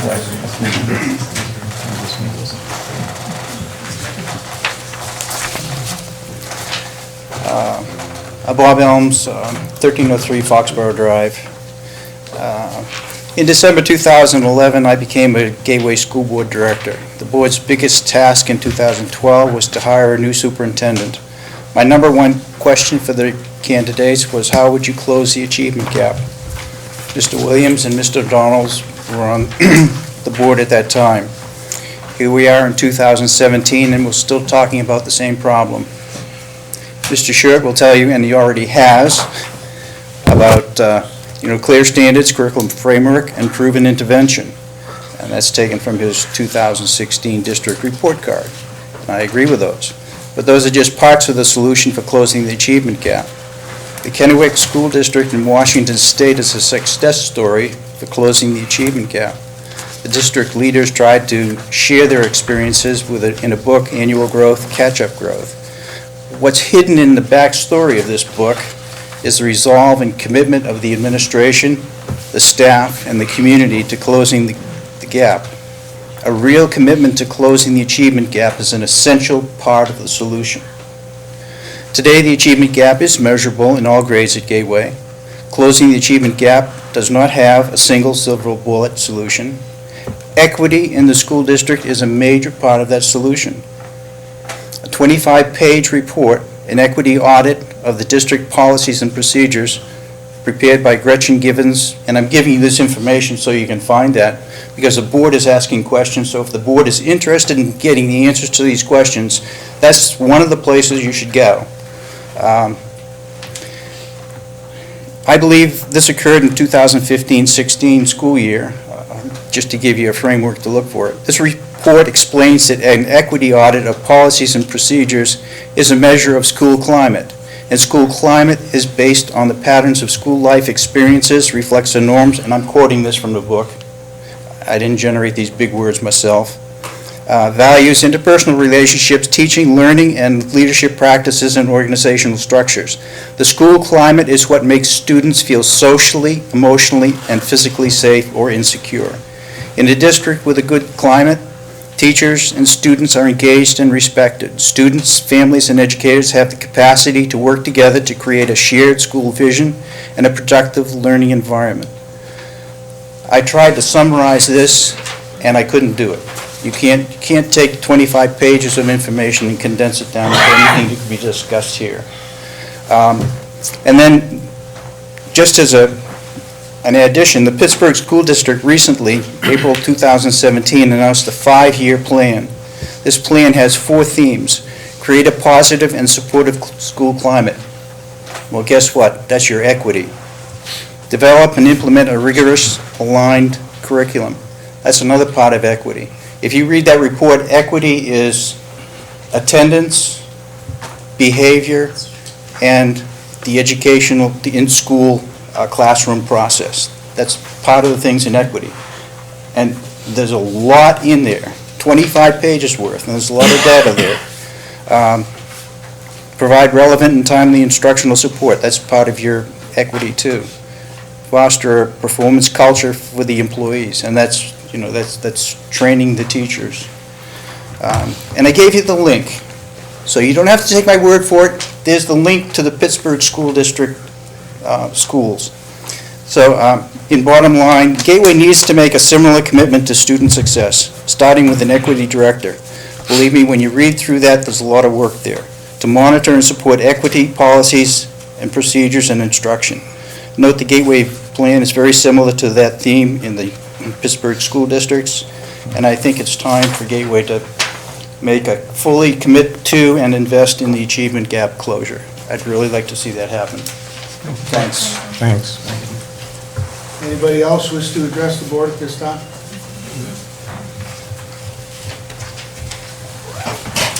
Good evening. Again, I don't come with data. I'm so glad that Mr. Elms has come with the information that you need to research. And your name is? My name is Buena Smith Dudley. Thank you. And you're a Monroeville resident, right? Oh, I am. Okay. 1205 Bowling Green Drive. Okay, thank you. Okay. I'm going to be, I don't need to belabor this. I'm so glad to hear Mr. Short say that everyone here is committed to stopping the achievement gap, bringing that gap, lessening it. Before I went into ministry, I spent 25 years in education.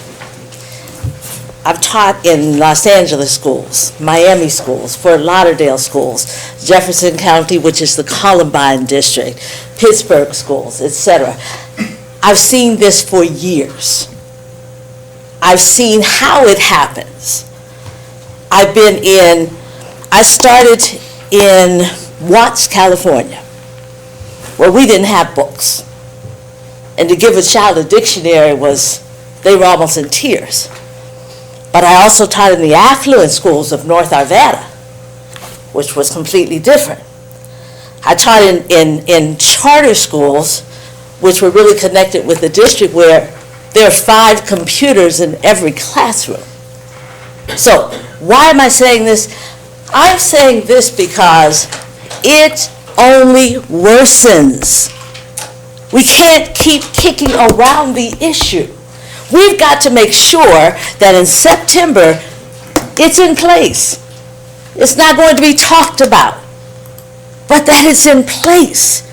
Because it's not a situation that we can say, well, there's a gap and it's just going, no, it's going to widen when we don't address it and put something in place. So I'm asking you, and I think that we do need to address the questions that Mr. Ritter has. I think everybody needs to come to the table and have a say in that. And with my experience, I would love to at least be aware of what is going on and weigh in on that. Thank you. Thank you. Anybody else? Yeah.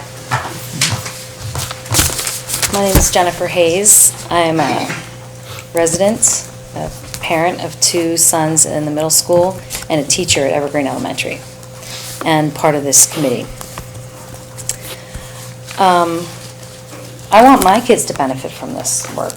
They only have 5 more years here, and I wish they would have had 7 years of this work.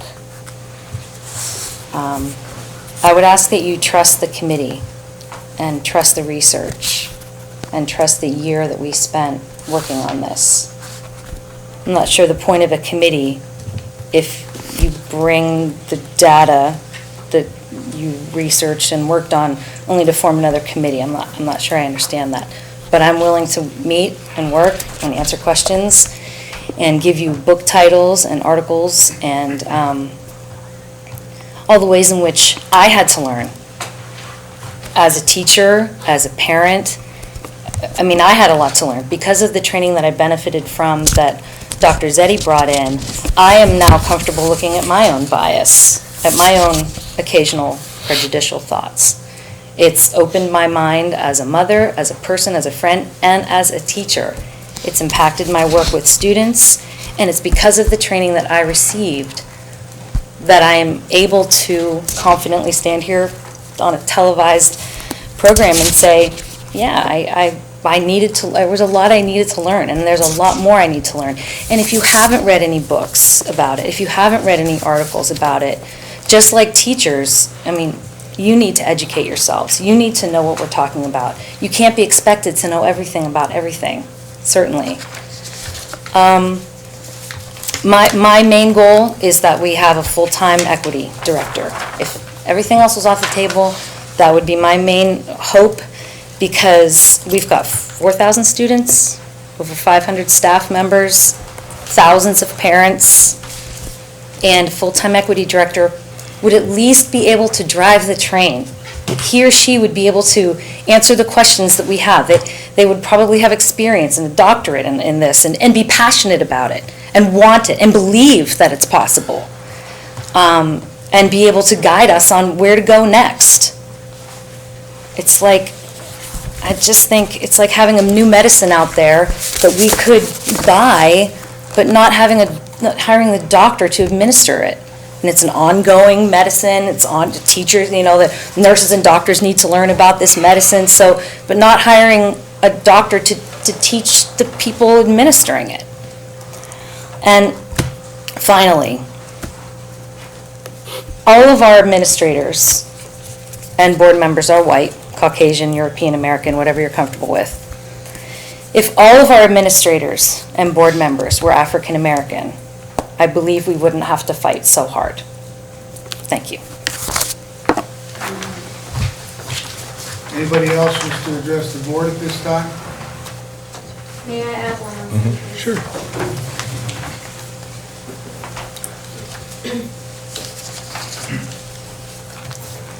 I understand your discomfort. I understand that when you come to explore something for the first time, it leaves you with more questions than answers. When you have a child who's ill, you may have a lot more questions than answers, so you take them to someone who can give them those answers. Someone who has spent their time and energy and education and money to learn about their craft, their experience, and then you trust them to make a decision. I understand your discomfort because you don't have the answers. I just want to share with you that I started to research this in 2003 in a master's program with Gannon. I was encouraged by a then superintendent to look up and think about what No Child Left Behind was and how it impacted our students. I'm a second grade teacher. My students are not tested in second grade. But I knew this was something that I needed to know as a teacher in our great district. And if it's going to continue to be great, we have to be able to trust that when people come forward with information that they have researched, and I do mean for years, and maybe this is a bit personal for me, that they have some answers that maybe you don't know and don't trust and aren't comfortable with, but that maybe you should trust it because you don't know the background, the interest. You don't have the answers that you need to know, and you're not going to get them in another committee. You're not going to get them overnight. You're not going to get them in another year. I have spent 14 years on this now. And every question led me to learn more. I didn't go get my doctorate because I wanted to have a doctorate. I went to get my doctorate to answer this question. How can we, Gateway School District, better meet the needs of our African American and minority students? Find someone who's invested, who's been there, who's spent the time, who's the experience that you would take your child to should they have to need surgery in something specific. Take the time to go to someone who has the information. Don't feel discomfort. Don't allow that discomfort to keep you from making the decision that would save a child's life. Don't allow yourself to be discomforted to the point where we're in inaction. It's my only request. Thank you. Thank you. Anybody else wish to address the school board at this time? No? Okay. Moving on. Let's start with. Before you do comments, can I ask Hold on. a question about this? That's going to be Are my you- report. Okay, thank you, never mind. Continue. Thank you, Mr. Williams. An opportunity to swing by musical on Friday night. Hi there. Swing by. Saw each other there. You were there. So, Mr. Student, fabulous job. As always, Mr. Helchi and the cast, I want to acknowledge their hard work, effort in ensuring that, their talents are just on stage and incredible to see. So my hat goes off to them. Also, we are wrapping up our PSSAs and moving on to the Keystone exams, which have been delivered. I want to thank the students for their attention, participation. I know it's a grueling time of the year. We all have our personal opinions on mandated state assessments. Unfortunately, we're governed by Pennsylvania and sometimes national law. It's always changing and could change very soon with the ESSA and ultimately the president and what he determines to be fit for our public education and public schools. So stay tuned.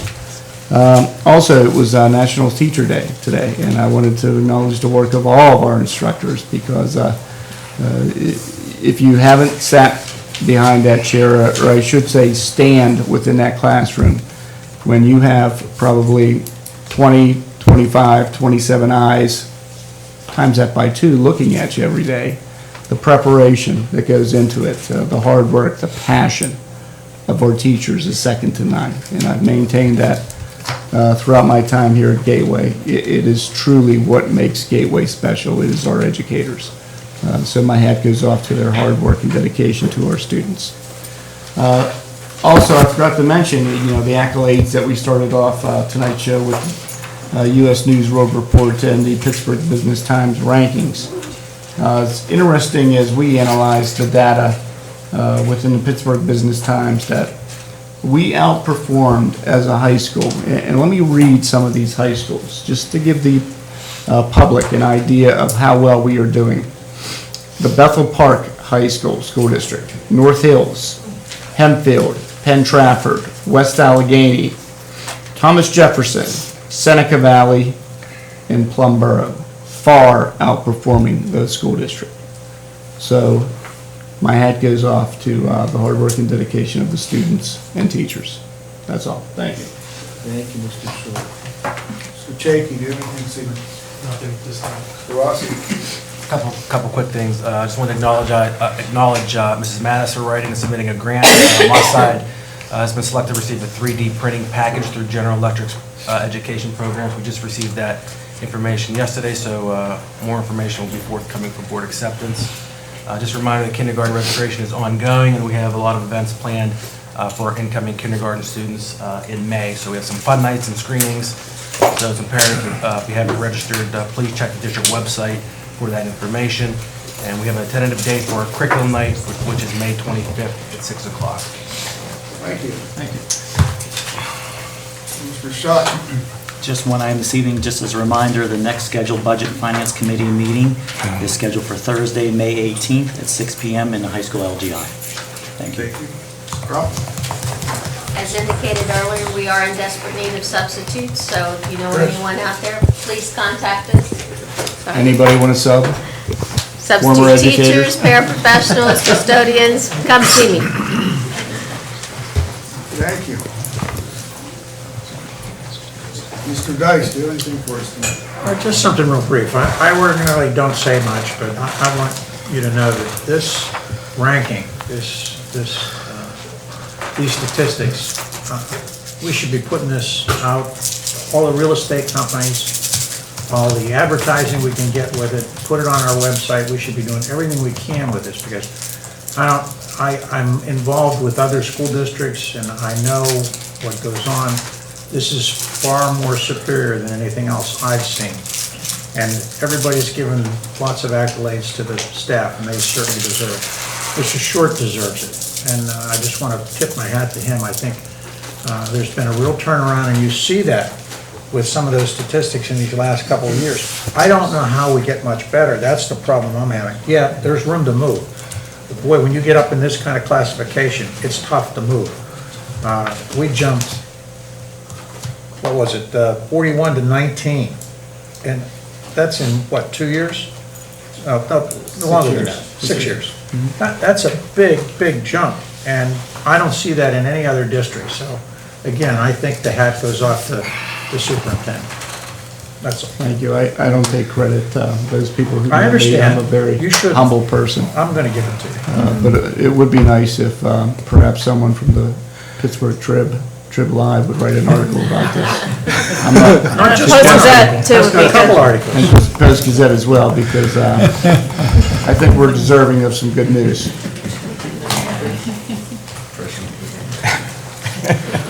Mr. Ritter, I think we'll start with you, Steve. All right.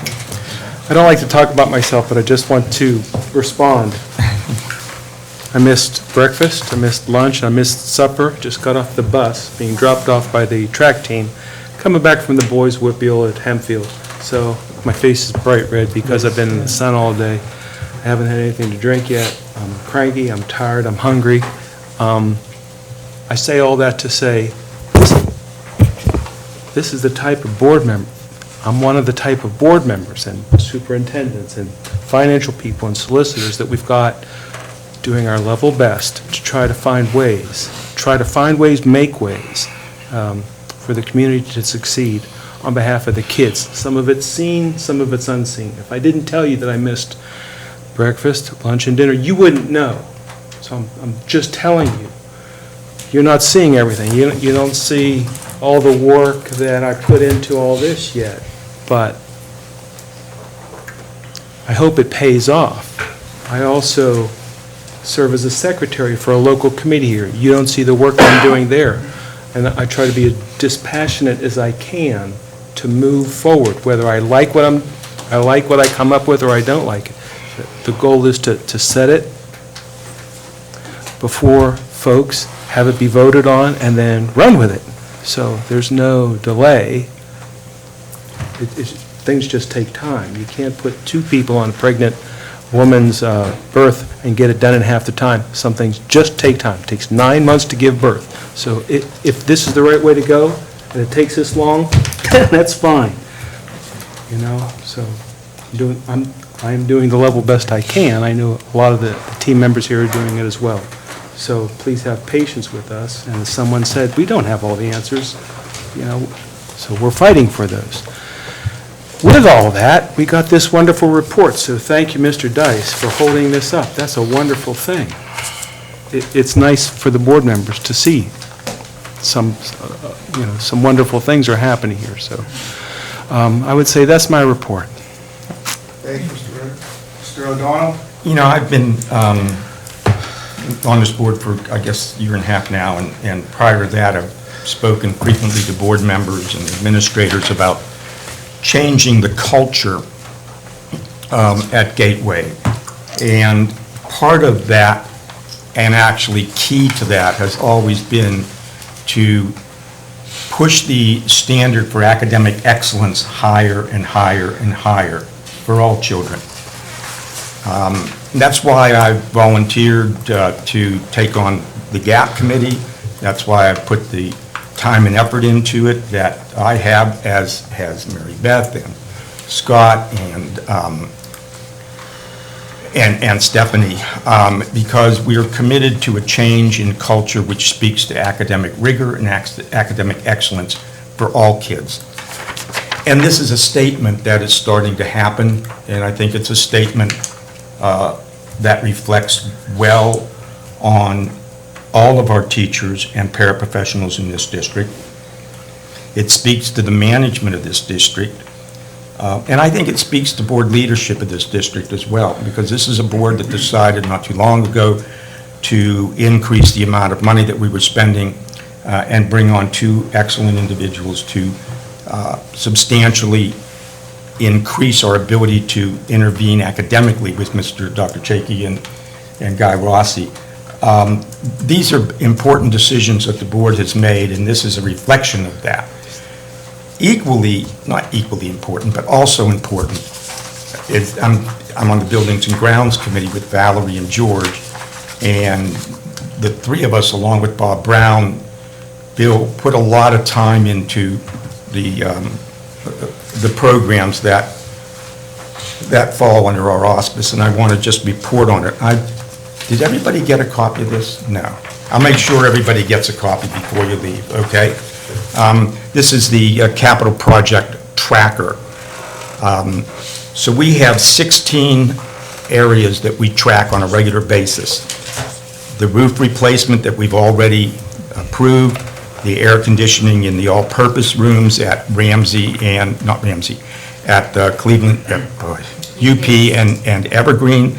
They will be out to bid early this month.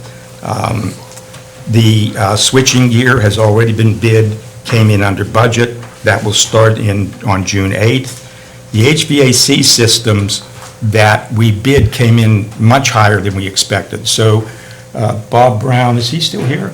To his credit, him and his team, Bob and his team went back, worked with Train, worked with Paul Schott, got in touch with the CoStar people. There are additional questions. I think Bob can handle that. We worked that number down by several $100,000 to $538,384. Now, that's still $213,000 over the budgeted item for that particular issue. The retro commissioning work has already been allocated to Wayne Cruz, am I right? Wayne Kraus. Kraus, excuse me. That's an $85 per hour item. I think we have roughly 284,000 in parts, 136 in labor. Paul Schott and Bob will be monitoring that as it starts and moves out. The interior lighting will be bid the first of this month as well. Just for the public's information, that's almost 7,000 units that we'll be bidding across the district, with the exception, of course, of the middle school and the junior high, because those schools are on for discussion by the board at some other time. That bid will be out and should be opened on or about 5:30. Those are public openings. The exterior lighting, has anybody noticed a difference in some of the parking lots? They've already been put up. It's made just a tremendous district improvement. And Bob and his crew have been putting those up. That came in under budget, a little over $18,000. The water conservation component is going out to bid on this month. The domestic water item is $1,000 under bid. The envelope work, the auxiliary gym, et cetera, is $7,000 under bid. Water conservation, lighting conservation, we ended up not needing those because we utilized the expertise of the people that provide the products, so we saved $48,000 there. The architectural bid was out, and it came in $9,000 under bid. So the last two items, which would be the HVAC controls, that's a large item, has not yet been put out to bid, and the restroom remodels, and I believe there's 13 of them in the high school. Now, component parts of those have been identified and estimates of the cost of those component parts like mirrors and things of that sort, Bob and his staff have been gathering. Again, I think we're on target. Right now, we stand at about $148,000 under budget. Don't spend it because, you know, we have other big items that we still have to bid. But I want to thank Valerie and George. They come to meetings regularly. Bob Brown and his staff do a good job. I think it's going along well. I think we'll bring the project in at the estimated $3.8 million. Just a few other real quick notes. Painting is going on over at Evergreen. We hydro-seeded those areas over there that we cleared. The painting of the fence at Evergreen will start once the weather gets a little bit warmer. The air conditioning units have been installed at Evergreen. Got lots of nice comments from teachers about that when I went over there the other day. Apparently it's working pretty well. They've all been installed at University Park. I think it's working well there, and pleased because that creates a much better work environment for both teachers, paraprofessionals, and the students. We are out for quotes on the things approved by the board for glass repair, window cleaning, grounds landscaping, and ball field startup and daily prep. Those quotes we hope to have mid-month, and then they'll be put on for action once they come in by the board. That's the short version. It's going along well. I think it will continue to. Again, thanks for you guys, and thanks for Bob and his team. Thank you. That's all. Yeah, two things. The first one is regarding the budget meeting.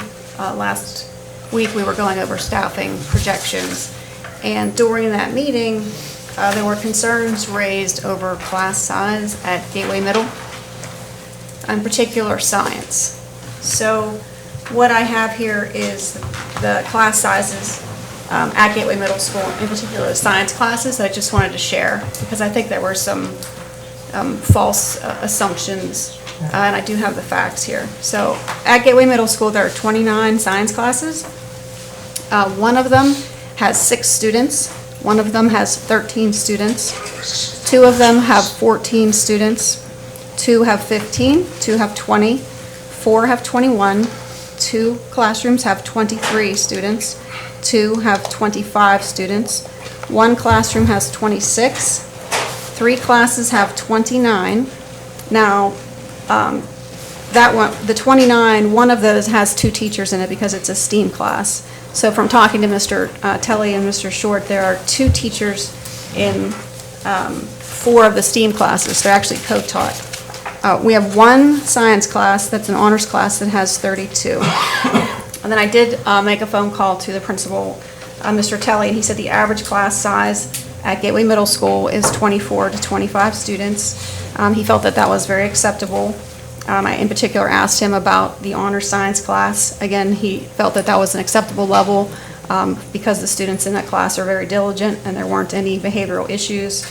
He said there was 1 9-week special class that had 29 students, but it's only 9 weeks. And again, he mentioned that the STEAM classes actually had 2 teachers and were co-taught.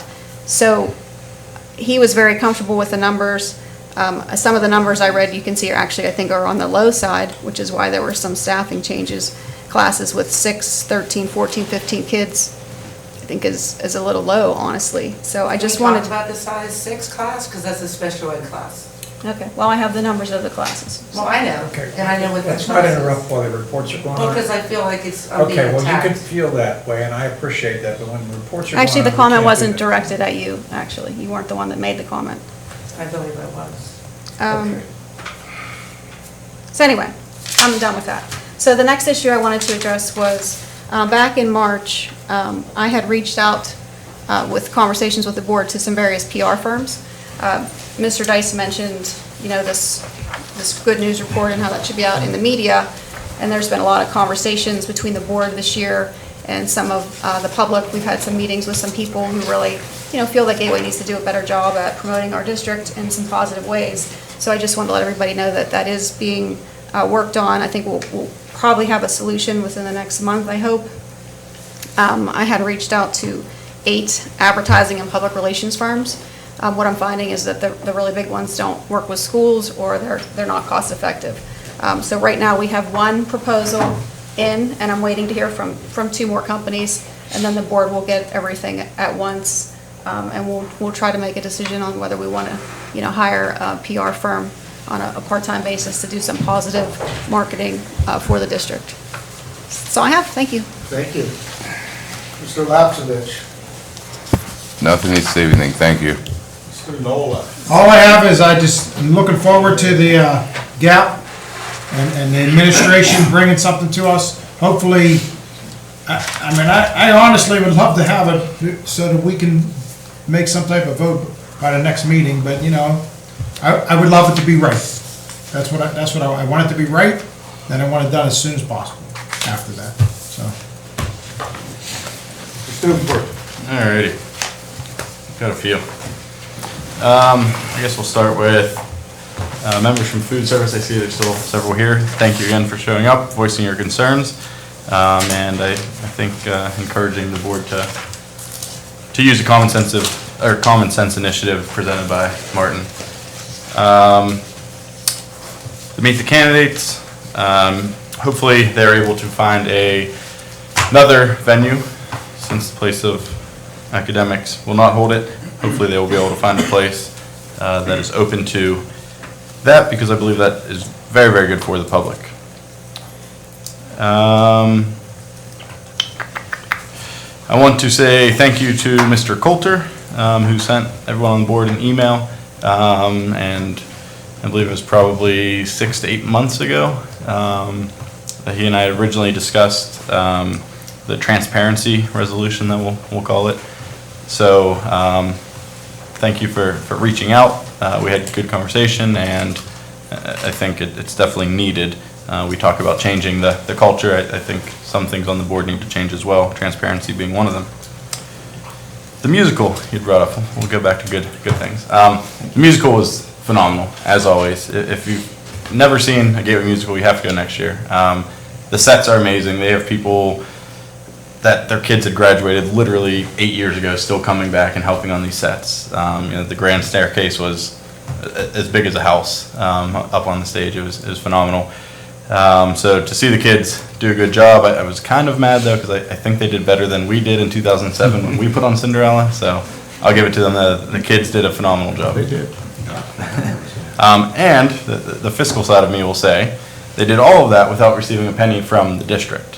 So that just shows, when groups are, put it behind them that, hey, they want to do something, and they advertise and they raise money, they're able to do it.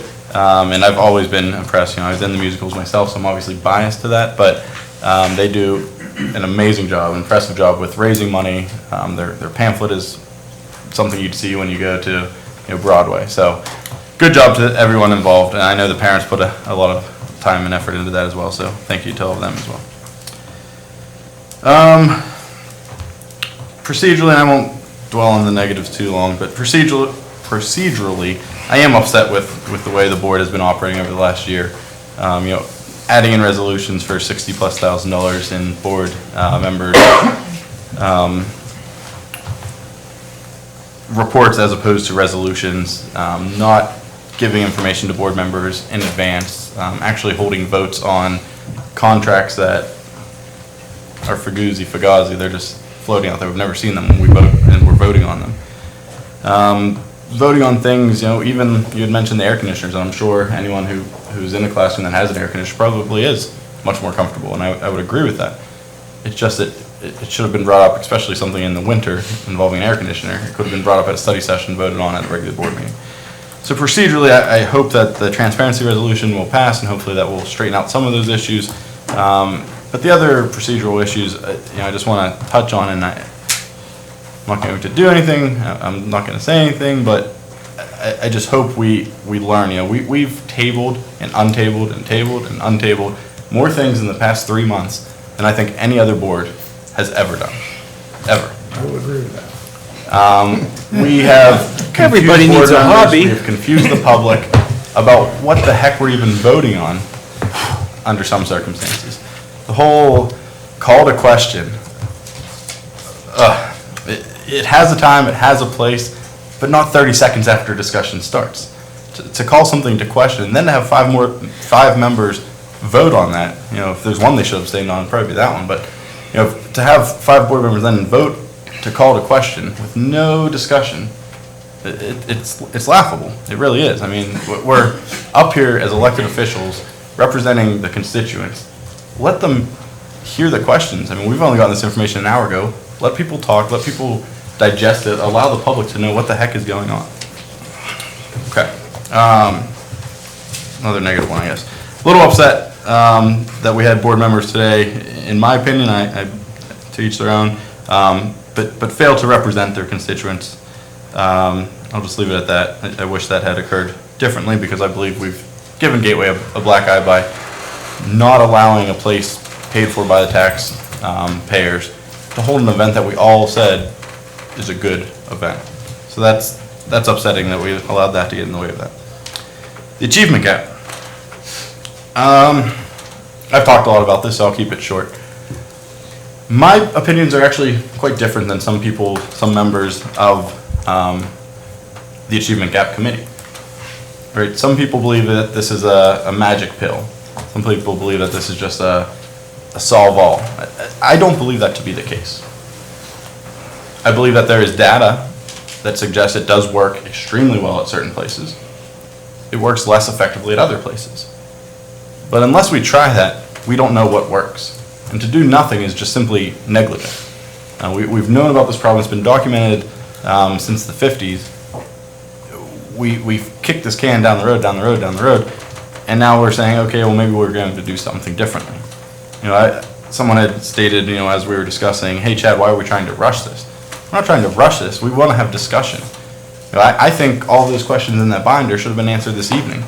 We've literally spent hours discussing other things, minute things that have nothing to do with this district. But something about education, something about actually progressing the district. Like, the scores are awesome. Those are great. And imagine if we could get the bottom half to go up 20%. That makes a whole hell of a bigger difference than bringing up your kids that get a 99% to a 99.5%. So I recommend that if administration wants to bring forward a recommendation, that's awesome, but let's have these conversations before the next meeting. We need to move on something. If we don't move on it within the next 2 weeks to 4 weeks, it will not be done in time for the next school year. So it might not be the right solution. I'm not sitting here, some people are claiming this is the best thing ever. But what I am claiming is I've talked to one of my friends who was a kindergarten teacher. And I'll just give one example. I've given this to Mary Beth before, about the culturally responsive teaching. And I'm not an educator, so I don't know how this works, and is it good, is it bad? We've had people up here say it's good, it's bad, it's this, it's that. So she's a white teacher, and she's teaching kindergarten, and something so little as changing the books that are read in the classroom. Right? So she had a student that was acting out in class, and she just thought, oh, he's just a bad kid, right? So they go through the culturally responsive teaching, and one little thing that they picked up for a kindergartner was all of your books in your classroom are all white students. So she figured, well, what the hell? It's going to cost a few bucks. We'll buy a few books. Let's put it into action and see what happens. So she bought books with African American families in it. She bought books with single mother families in it. She bought books with other ethnicity families in them. And the kids were engaged because they could see themselves and they could relate to it. And what once she thought was a behavioral problem, she could view now as, oh, I just wasn't reaching out to them. I wasn't doing what I could have done fully to engage that student. So that's one little example in a kindergarten classroom. So imagine, and again, I've never received that training, so I don't know even what all is discussed. I've met with April for hours on hours, and we've gone over some things, and little bits I can digest and understand. But if we can do something that can help those kids, whether it be a kindergartner or whether it be a graduating senior, to help them progress, I believe we need to. And if it doesn't work and we evaluate in 3 years, okay. I'm in sales, right? Another no is just one more step closer to the solution or to a yes. So I think we need to do something. We cannot continue to kick the can down the road. As for the rankings, they are good. They're very good. I think Gateway will continue to move up. I hope that we continue to press on. We're better than those, which are awesome. But let's keep pushing forward.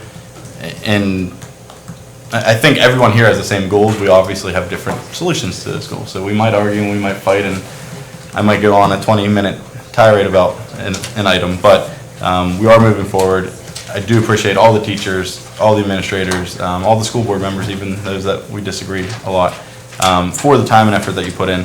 And I just hope that we're willing to look and discuss education, even though it's a lengthy discussion. Thank you. Thank you, Mr. Davenport. Ms. Warren? John, I have a candy bar. We'll just ride you over. Could you pass the candy bar around? You're my please? favorite board member. I didn't bring the candy tonight. There was no executive session. But anyhow, on that, That was mine, John. no, it wasn't. I gave you Put it yours. up. I'm just. It's not getting to you, John, the Sunday, whole state. we were invited, the board was invited to join in with the ministerium. They were having a Unify Monroeville. And myself, Mr. Stubenport, Mr. Ritter attended that. It was an eye-opener. I didn't know what to expect, learned an awful lot. They are together to unify Monroeville. It's one of the most diverse municipalities in the state of Pennsylvania. Common goal is to bring living and working together in our thriving community, which Minister Dudley was there, talked, and I hope that we continue to build that, between the community and the school district. Yes. May I just say thank you? Thank you. I wanted to thank everyone who came, and I heard from Mr. Short and others. Thank you for your support. It was a beautiful event. Diversity was everywhere, but what was beautiful was that diversity came together and sat at tables and sang together, and it was just wonderful. Yes. So I think that all of you all will appreciate just what we were going after and the fact that it is happening in Monroe. True. Thank you again. Teacher Appreciation Week. Thank you to all our teachers. We just don't appreciate you this week, every day that you're in school with our students. Thank you for being there. Thank you for helping our students get through and to make the most of them. We do appreciate you. Friday, I give you my rundown here. Friday, it's the prom at the high school. Students, enjoy yourself. Have a great time, but please be safe. Be careful. Just be yourself. It's a beautiful day, beautiful night for their parents to see their daughters go off in the gowns and their sons in their tuxes. Make them proud the whole night. We're thinking of you. Tuesday, the 9th, is the high school band concert. And Monday, the 15th, is also the choir concert at the high school.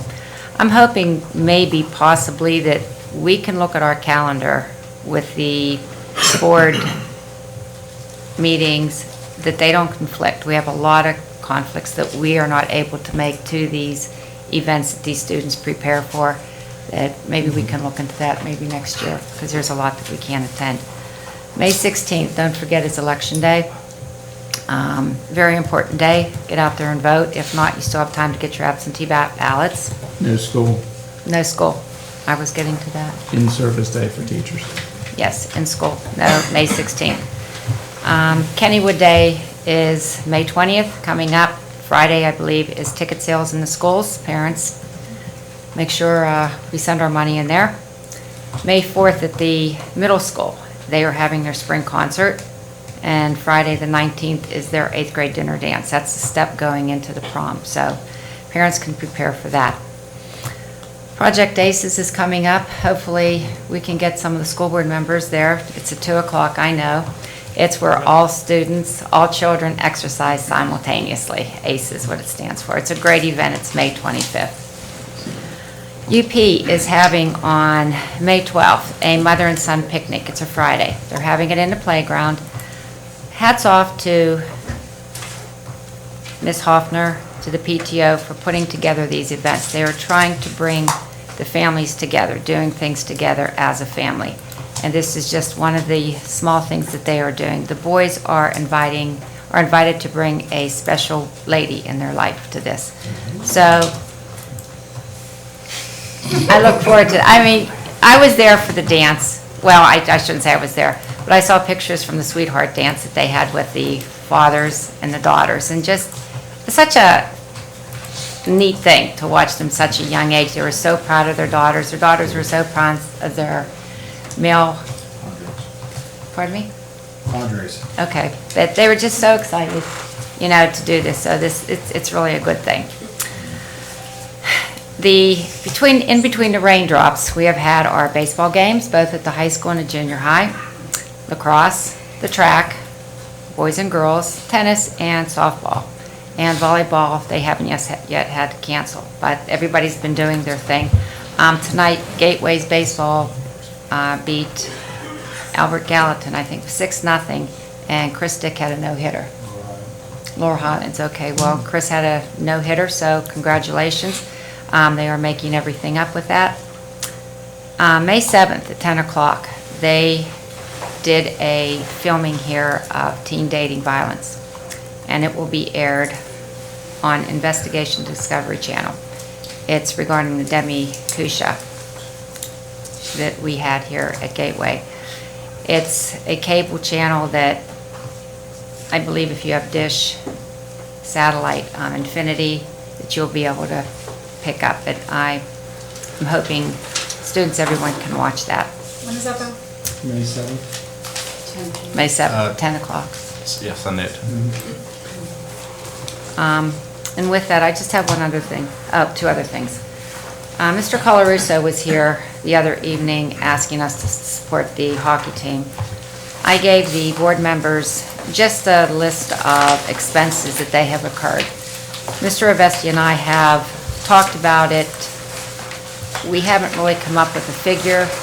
I'm going to propose this at the next meeting, at the budget meeting. I'm going to see if Mr. Schott with athletics or something. I would like to propose covering the transportation for these students back and forth to the hockey games. Students have been driving themselves for safety issues.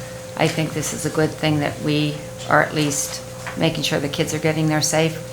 So if anybody has questions, we can talk about that. And last thing. Thank you for that. Pardon me? Can I say thank you for that? Our hockey board just met tonight because we're trying to figure out if we're going to have to co-op or if we're going to have a true team. So we are in the works with that. So I just wanted to keep you updated. Okay, thank you. But like I said, we want to make sure the kids are safe. So this is a way that we can do it. Hopefully that, you know, we have the support here on the board for that. And just one other thing. Things are tight. I know it's tough. Different meetings. We're having a lot of meetings. People aren't happy with everything we're doing. We're teaching our students to try to be respectful to our adults. When we have adults that are not respectful to adults, it's hard to say, okay, kids, let's follow in the steps of these adults. With that, I don't want to say any more, but that's it, Mr. Williams. Thank you. Thank you. Mr. Student Board. Good. Just one more thing I forgot to mention. Some of you will remember Jeff Reed. He played baseball here at Gateway. He passed unexpectedly a year, going on 2 years ago now, and they're holding a memorial golf outing. So I was asked by several Gateway alumni who are holding this event to get the word out there. It's Saturday, June 17th at Manor Valley Golf Course. If anyone would like any information, I have the flyer. I can email it out to you. Just email me and I can give you information. And then just for point of verification, Election Day is when our next board meeting was scheduled. So for the public's knowledge, could we know when the next board meeting is and the next budget meeting? The next regular scheduled board meeting would be May 23rd. That's a Tuesday. Several months ago, we did put that in a board resolution to change the date, which was initially scheduled from the 16th. We have 4 schools that are involved with the polling for the election. So May 23rd, next regular scheduled board meeting. Budget meeting, May 18th. Thursday, May 18th. 18th. Thank you. Okay. Very good. Thank you. Thank you, Scotty. Mr. Ritter? Yeah, just one final thing, Scotty. If anybody in the listening audience knows of a venue, you've got a venue that we could use for this Meet the Candidates night, please get in touch with Scott, okay? I think they have Plan B. He'll pass it on to the right people, because I don't know who those are. Thanks. Thank you, Mr. Ritter. Not to be redundant or anything, but hats off to our teachers and administration. They've been doing a great job and working at this for a number of years now. It's nice to see these results and be honored. And also, thank you everybody for coming tonight. Thank you for your input. Thank my board here. As you can see, there's a lot going on, and there's a lot of them doing certain things that they specialize in, if you want to say, or have a heart for it, and bring it back to us and feed it to us. And we might not always agree at the first time and argue a little bit, but I can say about this board is when we're done meeting and we leave this room, we can all still be friends. And that's the biggest point. And with that, I'll look for a motion to, I should congratulate Christopher Dick for his no-hitter tonight. Motion to adjourn. I just want to get that out there. Second. All in favor, signify by saying aye. Aye. Opposed, same Aye. sign. We're adjourned.